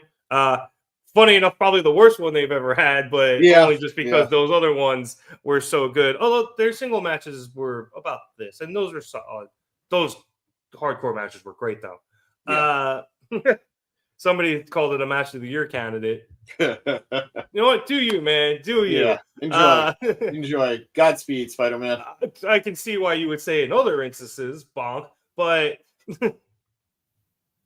but obviously we're setting up here for pretty much Anna and Mercedes, which I think they did a good job of. The only thing I don't like is that we've brought back Penelope to not all of this pomp and circumstance, but enough pomp and circumstance where I think having her lose 3 times now on television seems like a bit of a miss, in my opinion. She's been in prominent matches, but that's 3 prominent L's. I agree. And look, it's a weird position because she shouldn't just come back and win everything, but she was gone for such a long time that she deserved better upon returning. She was highlighted for sure, but I'm very disappointed with her treatment so far.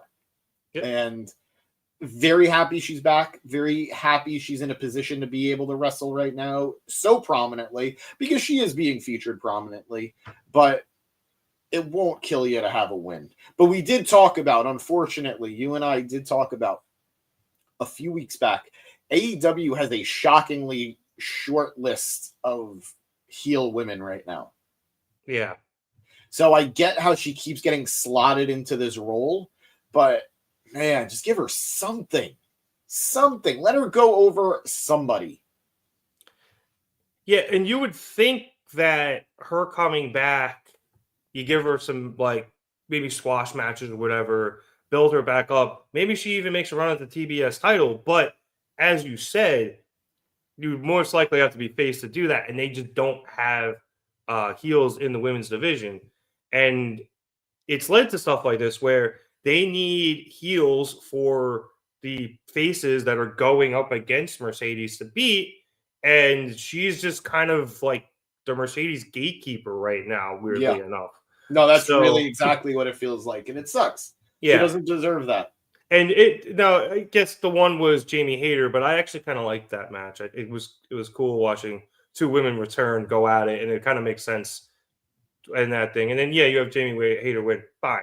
I would have liked to see Ford win a match either right before that or right after, but stay lucky.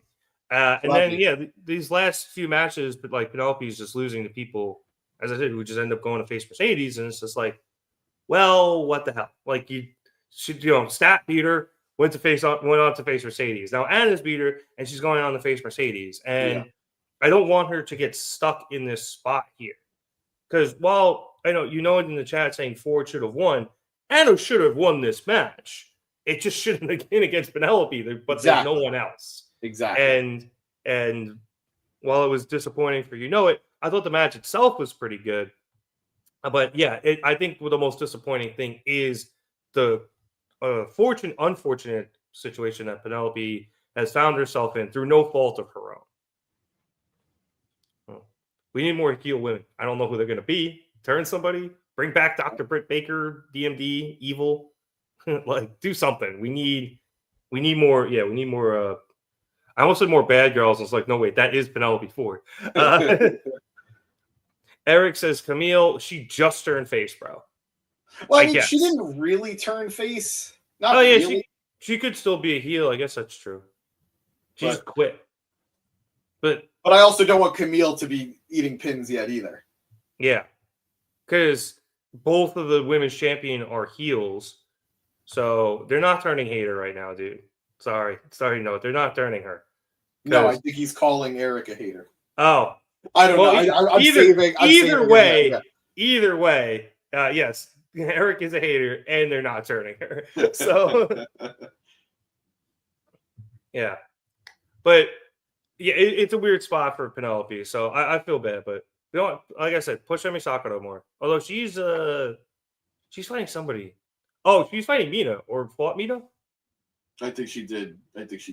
Yeah, sorry. I watched last week's Dynamite like this afternoon, so it's kind of running my head a little bit. I'm doing my best to like separate them. I watched it in an hour. Wow. A lot of fast forward. Definitely prioritizing certain things on that show. Yeah, well, I watched all the promos and then I like kind of just skipped the larger chunks of the matches and watched like the last 5 minutes of them, just because I wanted to watch it quick because I knew I had other stuff to do before this episode of Dynamite started, and I forgot to watch it yesterday. All right. Anyway, my viewing habits aside, let's move on. We then had a sit-down interview with Mariah May, mirroring the one that Mina had last week with Renee. So Renee starts off by asking Mariah about her former friendship with the aforementioned Mina Shirakawa, but Mariah instead starts bringing that back at Renee, asking her if she has any friends and what the hell she's even doing here. And Renee's like, I don't have to do this. And Mariah stops her from leaving and says, don't worry, we don't have to do this. But Renee, you also don't have to ask me any questions about how I live my life, because Mariah says that she is the champ. Everything she does is the right thing to do. Mariah thinks she's actually being pretty generous, giving her best friend a title shot, still referring to Mina as her best friend, saying that shaking your tits only gets you so far before you need to actually work. I disagree. Renee then begins to ask about the women's division, but Mariah cuts her off, calling the division hot shit. She references Thunder Rosa holding up a sign last week that said women's wrestling is alive and well, but she says that the women's wrestling is dead and buried. Mariah continues to speak, but Renee then suddenly gets the hell out of Dodge as Mina comes up from behind Mariah with the champagne bottle. If you look really closely at the beginning of the interview, you can see Mina go behind Renee and then behind the stuff that is set up behind Mariah to sneak around. I shout out to whoever found that on Twitter, like super zoomed in. Enhance. Mariah ducks this alleged attempt, but Mina actually doesn't hit her with the bottle. Instead, Mina hands her the bottle, telling Mariah to do it to her face this time, and then says, at Winter Coming, Mariah should make her work, as Mariah said earlier. So, good stuff. I did mention that, forgot to mention that Mariah also said that after their match that her and Mina can have all the champagne celebrations they want. But Mariah, A, still a bitch. B, slightly delusional that she still thinks Mina is her best friend after trying to kill her twice and almost succeeding the second time. But I am very excited about this match next week. And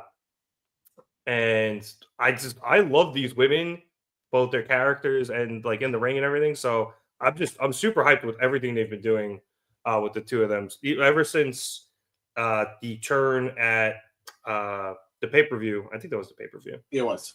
Yeah. Again, still don't understand why you hold a champagne celebration in New Jersey, but at the turn at the pay-per-view, the sit-down interview last week and how that ended, and now the sit-down interview tonight, and hopefully the match next week. This has been some great storytelling for me, James. I don't agree. I mean, I agree, but they have to. I liked their boots. They were really nice. Cheers. Cheers. I love this. I think this is a great feud. I wish it had more time. It feels like it's happening way too quickly. And that goes to Eric's question in the comments. Are they just going to throw the title back on Tony? I think so, yes. I think it's going to be at World's End. And I'm okay with that. I'm okay. Stop. Okay. All right. Yeah, Toronto, chill, bro. I don't even blame him. I blame Producer Boy. Producer Boy. Stop putting that shit up. Come on. I am cool with them putting the title back on Tony. She is going to be super fucking over when she comes back regardless. You know, why not? Just do it. And it feels like the proper ending of their story. But I wish Mina had a little more time. And I said this a few weeks ago, at least privately. I don't know if I said it on the pod. I think Mariah's done such an excellent job as champion. She is killing it with her work, but this reign has been kind of subpar. Like, I think she's doing amazing. All right, I will correct myself. The reign hasn't been subpar. The lack of spotlight on this reign has been subpar. Yeah, the booking. Well, not even the booking, but yeah, The presentation. Where they are on the show and stuff like that. Yeah. Like, she wasn't. I know there was the champagne celebration, but she even defended her title in the last paper. Yeah. Like, and I agree with what Eric's saying. She's doing great with what they've given her. I agree. She's cutting amazing promos. She is coming across as just a vile, delusional psycho. But she just doesn't feel important. She's not being presented as big as Tony. And maybe that's on purpose to an extent. Maybe. But I don't know. Right now, like, we're getting a lot of women's action. We have been, but it just doesn't feel important, and that's a bummer. That's a bummer, and I hope that's able to turn around sooner than later. But I'd almost be happier with Tony costing her the title against Mina, and then they have the match at World's End. The only problem is I just then don't think Mina would have enough time to defend the title against somebody at World's End. And you don't want to have that title not defended 2 pay-per-views in a row. Yeah, and then you could also, I don't know what's up with Mina, like her contract situation. I don't know if she's still under contract in Japan or she's left her and now come back to AEW or come to AEW, officially, or what it is. So you're saying, like, not have the time. If she doesn't, or even if she can stay till then, you then immediately just have to have her, drop the title, and I don't think you want that either. Yeah. So, it's a bit of a mess. I don't know. Maybe Tony doesn't even come back at World's End. Like, who knows? Maybe. I would be shocked at this point. Like, we're just kind of kicking the can. Like, she's wrestling elsewhere. Yeah, or she comes back just after the match to make a save on Mina or something. Maybe. What, next week? Oh, no. Oh, yeah. I guess that would be next week. They're wrestling at Winter is Coming, which is why. Yeah, sorry. Yeah. Yeah, she comes back next week. But then, like, I don't think Mariah's title reign should end just because Tony's back. I agree, and I would agree. I agree in the concept of what you're saying. I agree in the principle of what you're saying. But given the presentation of her title reign, it feels like this title reign is either going to end at the hands of Mina or Tony. I guess. I don't know. I feel like that's just... Mariah needs to be able to exist outside of the two of them. I agree. And if you have her just lose the title, then it makes it that much more difficult to do. I agree with you. But to counter just quickly, do you know how old Mariah May is? She's like 25, I think. She's 26. Okay. This was part of a large story that started last year. This has been an epic story of Tony, Mariah, and Mina. So I don't mind, similar to Kenny and Hangman, where sometimes it just needs to be the right story and you throw the title in there because it elevates the story. I think that's what we had here with the women. It was less about the title and more about their story together. I'm okay with Mariah losing it to either one of those women, especially because she will absolutely have another title reign in her future that she's going to win off of somebody that isn't either of the two of them. Yeah, that's true. She's definitely proven herself. Yeah. She rocketed up. It was astounding how much she had right out the gate and how much she earned it, in my opinion. They didn't just hand her a ball and say, have fun. They handed her the ball and she ran with it and she flourished in this company. Yeah. The only problem is they once they really gave her the ball, they shortened the game. Yeah. Which is weird. Like, if you just look, I think, at women's segments in general, since Toni Storm has lost the title, yeah, they've definitely regressed to where they were before Toni became such a big star. Yeah. Because if you look at tonight, outside of Mercedes' promo early in the show, you had the Hayter. This is after the Switchblade pack match, and then all the shenanigans after. The Hayter backstage promo, and then you had the quick thing with Jericho and Bandito, which was like 3-minute stops. Anna Jay, Penelope Ford, Mariah May sit there and interview. So all of the women's stuff was once again compressed into half an hour. Yeah, or whatever it was. 1,000% agree. Whereas when Tony was champ, it was higher up on the show. They were featuring the women more because also Mercedes was champ too. Yeah. And I guess, she was still, hotter because she had just got to the program. And Tony Khan was using the women much more prominently. And ever since Tony Storm has lost the title, back down the card you go. Yeah. So I think that's why we're probably looking at this Mariah title reign much differently than we're looking at Tony's, just because it's just not being featured the same way. Yeah. Because Tony Khan doesn't, I don't know if he just doesn't like booking the women higher up on the card, or he doesn't know what to do with them outside of Tony Storm, or whatever it is. But it just seems like he doesn't know what to do with them or doesn't want them there. And they end up in, the last 35 minutes or whatever it is. I'm all choked up about it. If you take a second for yourself, think about it with this question. If you had to give a day count on how long Mariah's been champion, how long would you put it at? Oh, man, I just don't remember when the title. Oh, so she won it. Did she win it All In? She won at All In, yes. Yeah, so I always forget. When was that? August? Yes. So August, September, October, November. It's about 120 days, give or take. She's at 102 days.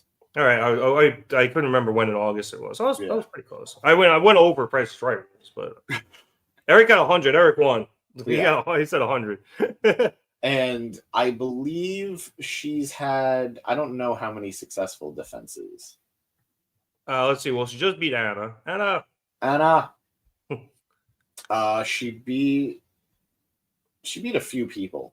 Yeah, no, she's had good defenses, and I know it said that the matches were kind of subpar. I'm a big fan of Mariah in the ring, so I don't know if she beat Willow. I think, didn't she, Mariah? Yes, because we joked that Mariah she beat Queen Aminata too. Yep. We joked that Stat beat Willow, and Willow got the world title shot, and Stat got the TBS title shot, which didn't make any sense. Yeah. Eric in the chat saying, I think the reason Tony has been taken completely off TV is so when she comes back, she gets a huge pop and then wins the title back. Keeps it all the way to All In. I don't know if she keeps it all the way to All In. That seems like another very long time. I wouldn't give her another 8-month reign with it. Yeah. But yeah, I think that's definitely part of it is, for the pop, as I always say, sometimes you got to let the people miss you for a little while. Wow. And, go ahead. What? Oh, no, I'll tell you in a second. She did a great job promoting, or she tried to do a good job promoting All In over in Australia. There are rumors, I think they are moving the venue, but she has some fun over there. She did, she had her matches in Japan. She's been bouncing around. She is now retired. I heard that she tore her labia chopping some wood the other day, but she's having a lot of fun off the screen, and we're gonna be missing her. You finally realize what I just said. No, I heard it. Like I felt it when you said it. It's just it just kept stinging. She did it while she was chopping wood with her stolen cat, I believe. Her stolen cat. No, she didn't tear it while doing that. She was chopping wood with it. Yeah. Was it because of Stan Hansen's lariat? Is that what did it? Or I don't want to know. She is a treasure. This is an Australian treasure. Absolutely. And she should be protected at all costs. But yeah, when she comes back, it's going to be amazing. And we'll see if it's next week. I think it's possible. So I don't think she costs Mariah the title, but I could definitely see her making a save for Mina after. Yeah. That'd be my guess. All right. let's move on because I can feel my voice starting to give out. We got one last segment, and it was the final match of the evening, which saw Brody King take on Claudio Castagnoli in another Continental Classic match, this time over in Gold League. Yep, there's the headline. Tony Storm, can you pull it back up, producer boy? Please sing. Tony Storm will miss CMLL show as she's chopping wood with her torn labia and stolen dog. Sorry, it wasn't a cat, it was a dog. My apologies. It's because James had the cat earlier and I was getting confused. Anyway, we saw Claudio work over Brody's right arm early and often throughout this match. It made a big problem for him throughout, although even though he was selling it for most of the time, he was still using it like a madman. And speaking of which, he was able to intercept a flying Claudio with a right elbow strike. And that put Claudio down, and King went for the cover, but Claudio was able to kick out. Castagnoli then rolled out of the ring and pulled down King's bad arm over the ropes before heading up to the top. Brody was able to meet him up there and hit a superplex and then a stuffed pile driver, but Claudio again kicked out, and he then got up. It was a little wobbly, and King went for, I believe it was a pounce or something of the sort, but Claudio rolled out of the ring. So Brody followed him out there, and they started brawling on the floor. Eventually, Brody was able to sit Claudio down on one of the chairs on the outside in front of the barricade in front of the timekeeper's area. King then went for the running cross body, but Claudio got out of the way, and King just ate it into the barricade. And then Claudio hit a uppercut and sent him over the barricade into the crowd. The referee was then at already giving a 10 count. So Claudio got back in there, and King barely beat the count. So Claudio lined up for the running lariat to beat King the way he beat Darby last week. As Darby barely beat the count, right? And then Claudio just knocked him out with the lariat and won. However, Brody countered with a lariat of his own and again forced Claudio to kick out of a pinfall attempt. Brody then got Claudio up for a gonzo bomb, but Claudio managed to escape. And then in the scramble, basically grabbed Bryce Remsburg's cheeks and used that to distract him as he hit the low blow kick. And then Claudio grabbed the double over Brody and hit the neutralizer to pick up the win. And as we went off the air, we just had Remsburg holding Claudio's hand up in the air, which again is a much worse ending than Switchblade, Hangman, and Arn standing in the ring together to kick the shit out of John Moxley. The only reason I can think they didn't do it, I vaguely recall reading that their overruns aren't getting them big numbers, and they don't want to put super important things in an overrun. But don't do an overrun then. For years, you managed to get the show be done by 10 o'clock. For years, they were able to manage that. And don't get me wrong, I like the overrun. I do. But maybe it doesn't need to go 5 minutes or 7 minutes. Sometimes have an overrun go 2 minutes. Yeah. So I don't know. Or you put important shit in the overrun and then people have to watch it. I mean, that's the counter to that argument. Yeah. So I don't know. I think that's why, and I think that's what the logic is.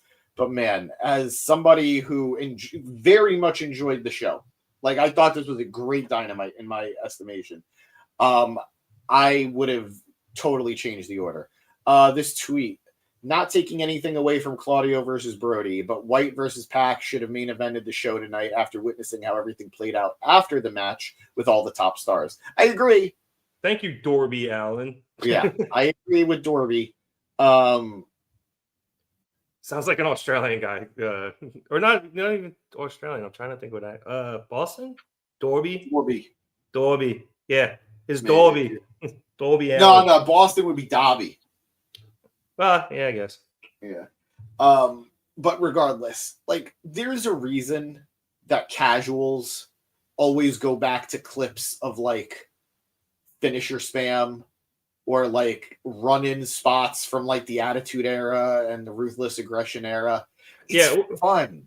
What's the one where every wrestler comes out as their finisher and eventually Taker took the first one and then he hits the last one? Yeah. It's the invasion angle. It's when Team WWF is going against the Alliance. Yeah. All the top stars just alternating who's hitting who. There's a reason those are the clips that get replayed over and over and over on social media. It's because fans love it and it's fun. They're right to love it. You shouldn't do it all the time because it loses its value. But when you do it like they did tonight, finish the show with it. Claudio and this tweet saying Claudio and Brody King going crazy while the crowd barks in the background. Wrestling is better than the things you like. I completely agree. This was a great match. I don't want to take away from it. Brody, as you know it put in, crowd was really behind Brody. Brody has organically gotten over the last several months, and it's beautiful to see. Because he's awesome and he barks. Yeah, he's great. I want a bark off between him and Braun Breaker. Yep. But this shouldn't have main evented. It just shouldn't. And especially because I could have seen it main eventing if Brody won. But Claudio won, and it sends the crowd home. And I know they're not going home because they have the tapings afterwards, sure. But, like, the audience is going home with that. Yeah. The last thing they're seeing is, oh, okay, Brody the TV lost. audience. Yep. Yeah. Yeah. And again, it's what I was talking about before. Claudio won, cool. Like, what discussion comes out of that on places like Twitter and stuff? Whereas if you end the show with, the triple finisher on Moxley, everyone is, holy shit, what's going to happen next? Or, these guys going to team up. Like, what is this leading to? Yeah. Whereas the last image we see is Claudio having his hand raised. And then because I guess they're trying to keep the overrun shorter, they just immediately went off the air. And it's like, okay, cool. Claudio won. He's now got 6 points in the Gold League over in the Continental Classic. He beat Brody, cheated to beat Brody, but he beat Brody. Also, both Continental Classic matches tonight ended with heels cheating to win. Yes. But so he got a big win over Brody. Like, yeah, that's cool and everything, but that's the end of that. Yeah. I know the Continental Classic is still going, but that is a self-contained thing. Yes.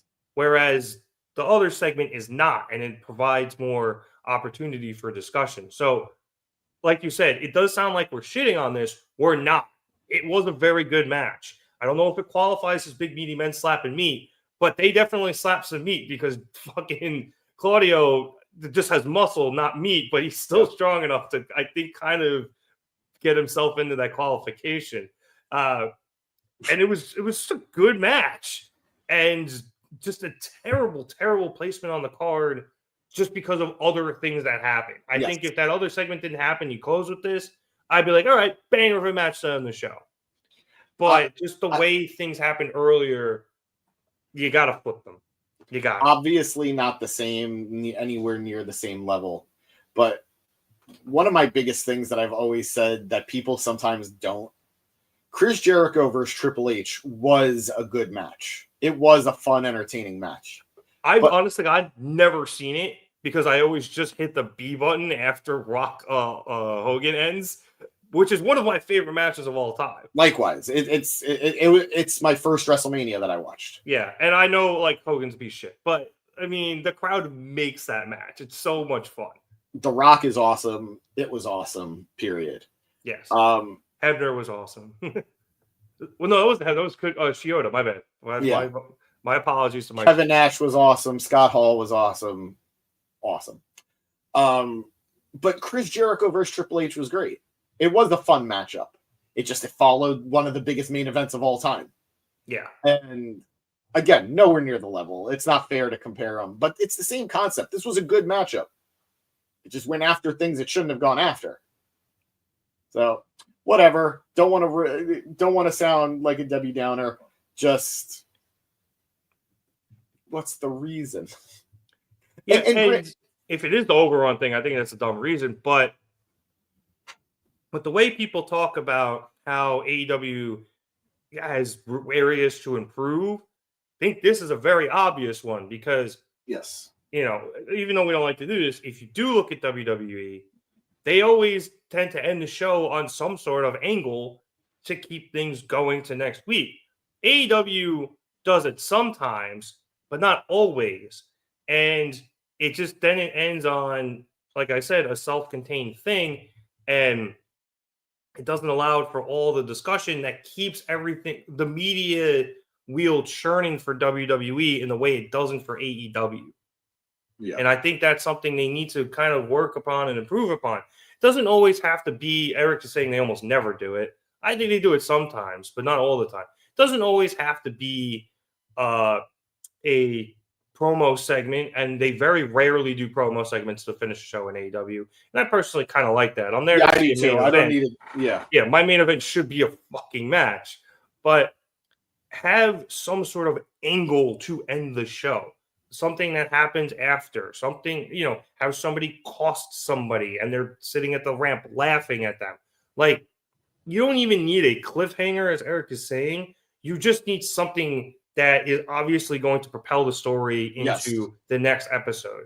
And you need a strong finish. That's the thing. You need a strong wow finish. Yes, and you didn't get a strong wow finish in the match here. You got a good finish. Like, I'm cool with the finish. Yeah. And you can get a good, strong wow into the show on a big-time finish of a match. But you weren't getting that here, and you got it in the earlier segment. And it's just, it's just a weird thing AEW. It's not a weird thing they do. It's just something they need to work on so that you can keep that machine turning. Hell, and then eventually it'll bring more eyeballs to your product. I agree. Yeah. Eric, I'll get him one last thing here. He's saying, I'll never forget Grand Slam with Brian and Kenny. That would be the first Grand Slam, and how that show ended with nothing. To his credit, I don't remember how it ended. I don't really remember either. I mean, I had a few, but that said, I could also say if Brian and Kenny opened the show or ended the show, I wouldn't have remembered what started it. Yeah, that's also true. The one thing I do recall slightly was that the pre-show for that had Lexis King, or Pillman Jr. I should say. Brian Pillman Jr. And then I was like, "Oh, I've got time," and then immediately, and I'm at the. You and I were together online. Yeah, we were at the. Yeah, we were online for, I guess, food or drink or whatever. Food. And all of a sudden, I hear their music play. And I ran my ass out. We both bailed. And oh, that was stressful. Yeah, and then it went for an hour. Or no, it went for half hour. Yeah. That's my big regret about Kenny's health and Brian's retirement time. They never got to run it back. Yeah, that kind of sucked. They wrestled in tag matches when the Elite was going against the BCC, but that was it. Yeah, and I think were they in War Games together? Not War Games, but Blood and Guts together. Blood and Guts, yes. Yeah, but they never really got to do that again. Yeah, it's a shame. Well, I mean, it's still possible. Brian, he's not fully retired. I think that it's assuming Kenny is able to come back and be healthy. And I think that's a match there. Like, we gotta fucking run this back. No, I agree. One last time, and needs a proper finish. Exactly. Not that it wasn't a good finish, but it needs a conclusive finish, I should say. Yeah, we can't have Brian and Kenny just 0-1 on the scorecards. Can't have it. Speaking of finishes, that was Dynamite. But go ahead, James. Not just that comment from producer boy. We gotta continue Kenny and Jericho and Kenny returns. Was that it? Was that the last thing? It was, wasn't it? Kenny and Jericho teaming up. For what? Against the Don Callis family. At what you call it? What was the last thing we got from Kenny before the diverticulitis took him? Oh, it was that. They beat the Bucks. Remember they got the title shot from the Bucks? And then it never happened. Yeah, because Kenny got sick. God, he's been gone a year, hasn't he? Been a hot minute, yeah. That fucking sucks, man. I miss my guy. Yeah. But another cat. I was like, what are you doing to your mic, the cat? But as I was saying, that was Dynamite. Turn that off. I thought it was a pretty good show, James. I honestly did. It was a little out of order, but I enjoyed both of the Continental Classic matches, even though I didn't. I was, as a fan, disappointed by the endings, like being worked disappointed because bad guys won by cheating, but they were still good endings. Thought the women's match was pretty good. I hate saying the women's match, but here we are. Jay White versus Pac was great. Obviously, that whole angle. And as we were talking about, the thing we ended up talking about most was that small MJF promo. Yeah. But it was one of the better things on the show because it opened so many doors to what's going to end up happening in what has been a fairly lackluster feud. Yeah. And again, I know I went on it a lot during the show, but like I loved Swerve versus Caster. I think it nailed its goals. Oh, yeah, that too. I love the post-match stuff with White and Pac. Just an overall fun show. It's not abuse. She's just a troublemaker, and we're playing. I swear. As it is now, she's trying to get back on the desk. Tell her to wait 3 minutes. Right? 3-minute warning, okay? But yeah, very fun show. Very much looking forward to Winter is Coming next week. And I think we're building towards a very fun World's End card. Yeah. And just come back, Kenny. Yeah. They haven't really, I don't think they've announced anything for World's End yet, which is, I guess, kind of interesting. I'm assuming it's the end of the end of the month. Is it the 28th? I think so. I think they want to get through Winter is Coming. And they used to do this too with like Grand Slam and then the pay-per-view that followed. They didn't want to announce anything for the pay-per-view until they got through Grand Slam. And I get it, but it's got to be hard on the ticket sales. Yep. Yeah, 100%. They just announced them last week too, I think, the ticket sales. So yeah. They're down in Orlando, right? Yep.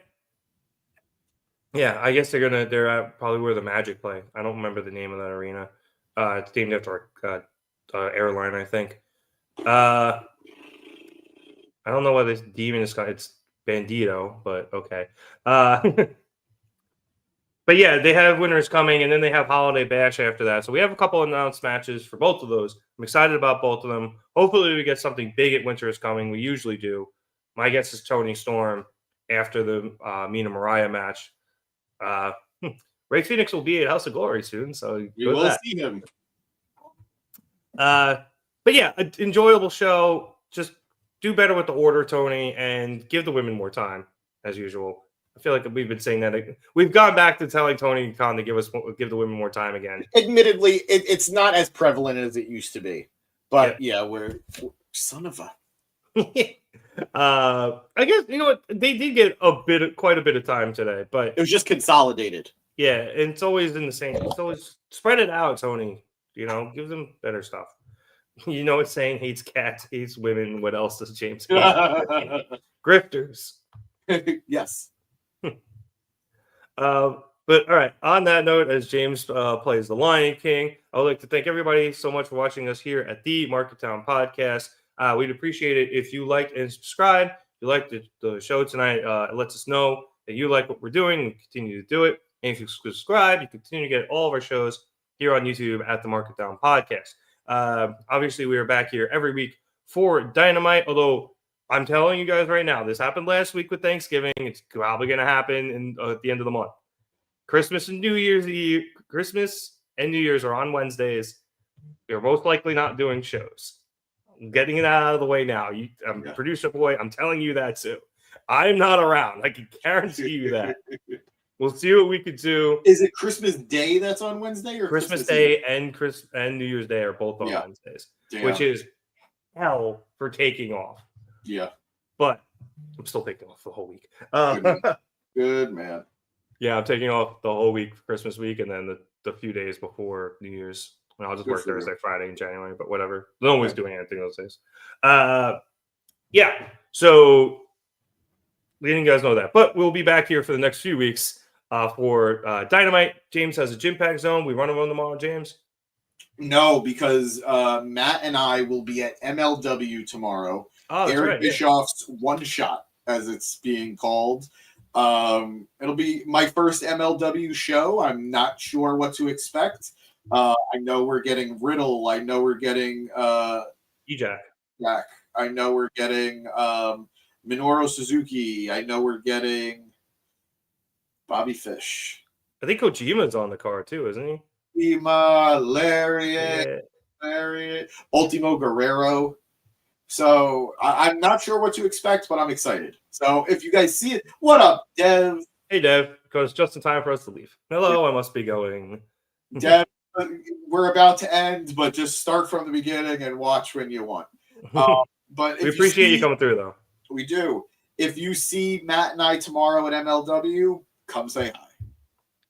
Yeah, and we'll definitely get a bunch of stuff up there on the socials from that show, so be sure to keep a lookout for that. As for other shows here on the YouTube channel, obviously, like I said, we got Gym Pack Zone, except for tomorrow, and then Matt's been covering some Raws and SmackDowns for us. We'll keep a lookout for those, and we'll be doing our best to cover the upcoming AEW, WWE, maybe even the Ring of Honor pay-per-views as well, and maybe TNA. Oh, James might be trying to go to TNA. So we'll see. I mean, that's July, but yes. Oh, that's July. My bad. Yeah. Oh, the way Nick was talking, I thought it was at the end of the month. It just got announced. That's why the hype is there. Yeah. Well, I'm sure TNA has pay-per-view coming up, and I'm sure James will cover it. In the meantime, if you want to see all the stuff that James and Matt get from MLW and anything else on our social medias, and you're here on YouTube, you can check them out in the description below. Instagram, TikTok, Facebook, and Twitter. We also have Blue Sky. Doing my best to get to do more stuff over there. But same stuff, Mark It Down Pod. Just search us. You'll find us. For those of you not here on YouTube and you can't get the links, over on Twitter, we are at marketdown_pod. Instagram is at marketdownpod. And we are youtube.com/marketdown3665. James, anything I missed before we go? I love you all. I gotta end this because she is eating everything. She is destroying this setup. So yeah, we gotta wrap up. All right. So thank you everybody for watching us here once again at the Mark It Down podcast. So for James Santi, producer boy Eric Santi in the background, my name is Nick Cummings. Thank you again. Hope you all enjoyed your holidays and enjoy your holiday season. Good night, everyone.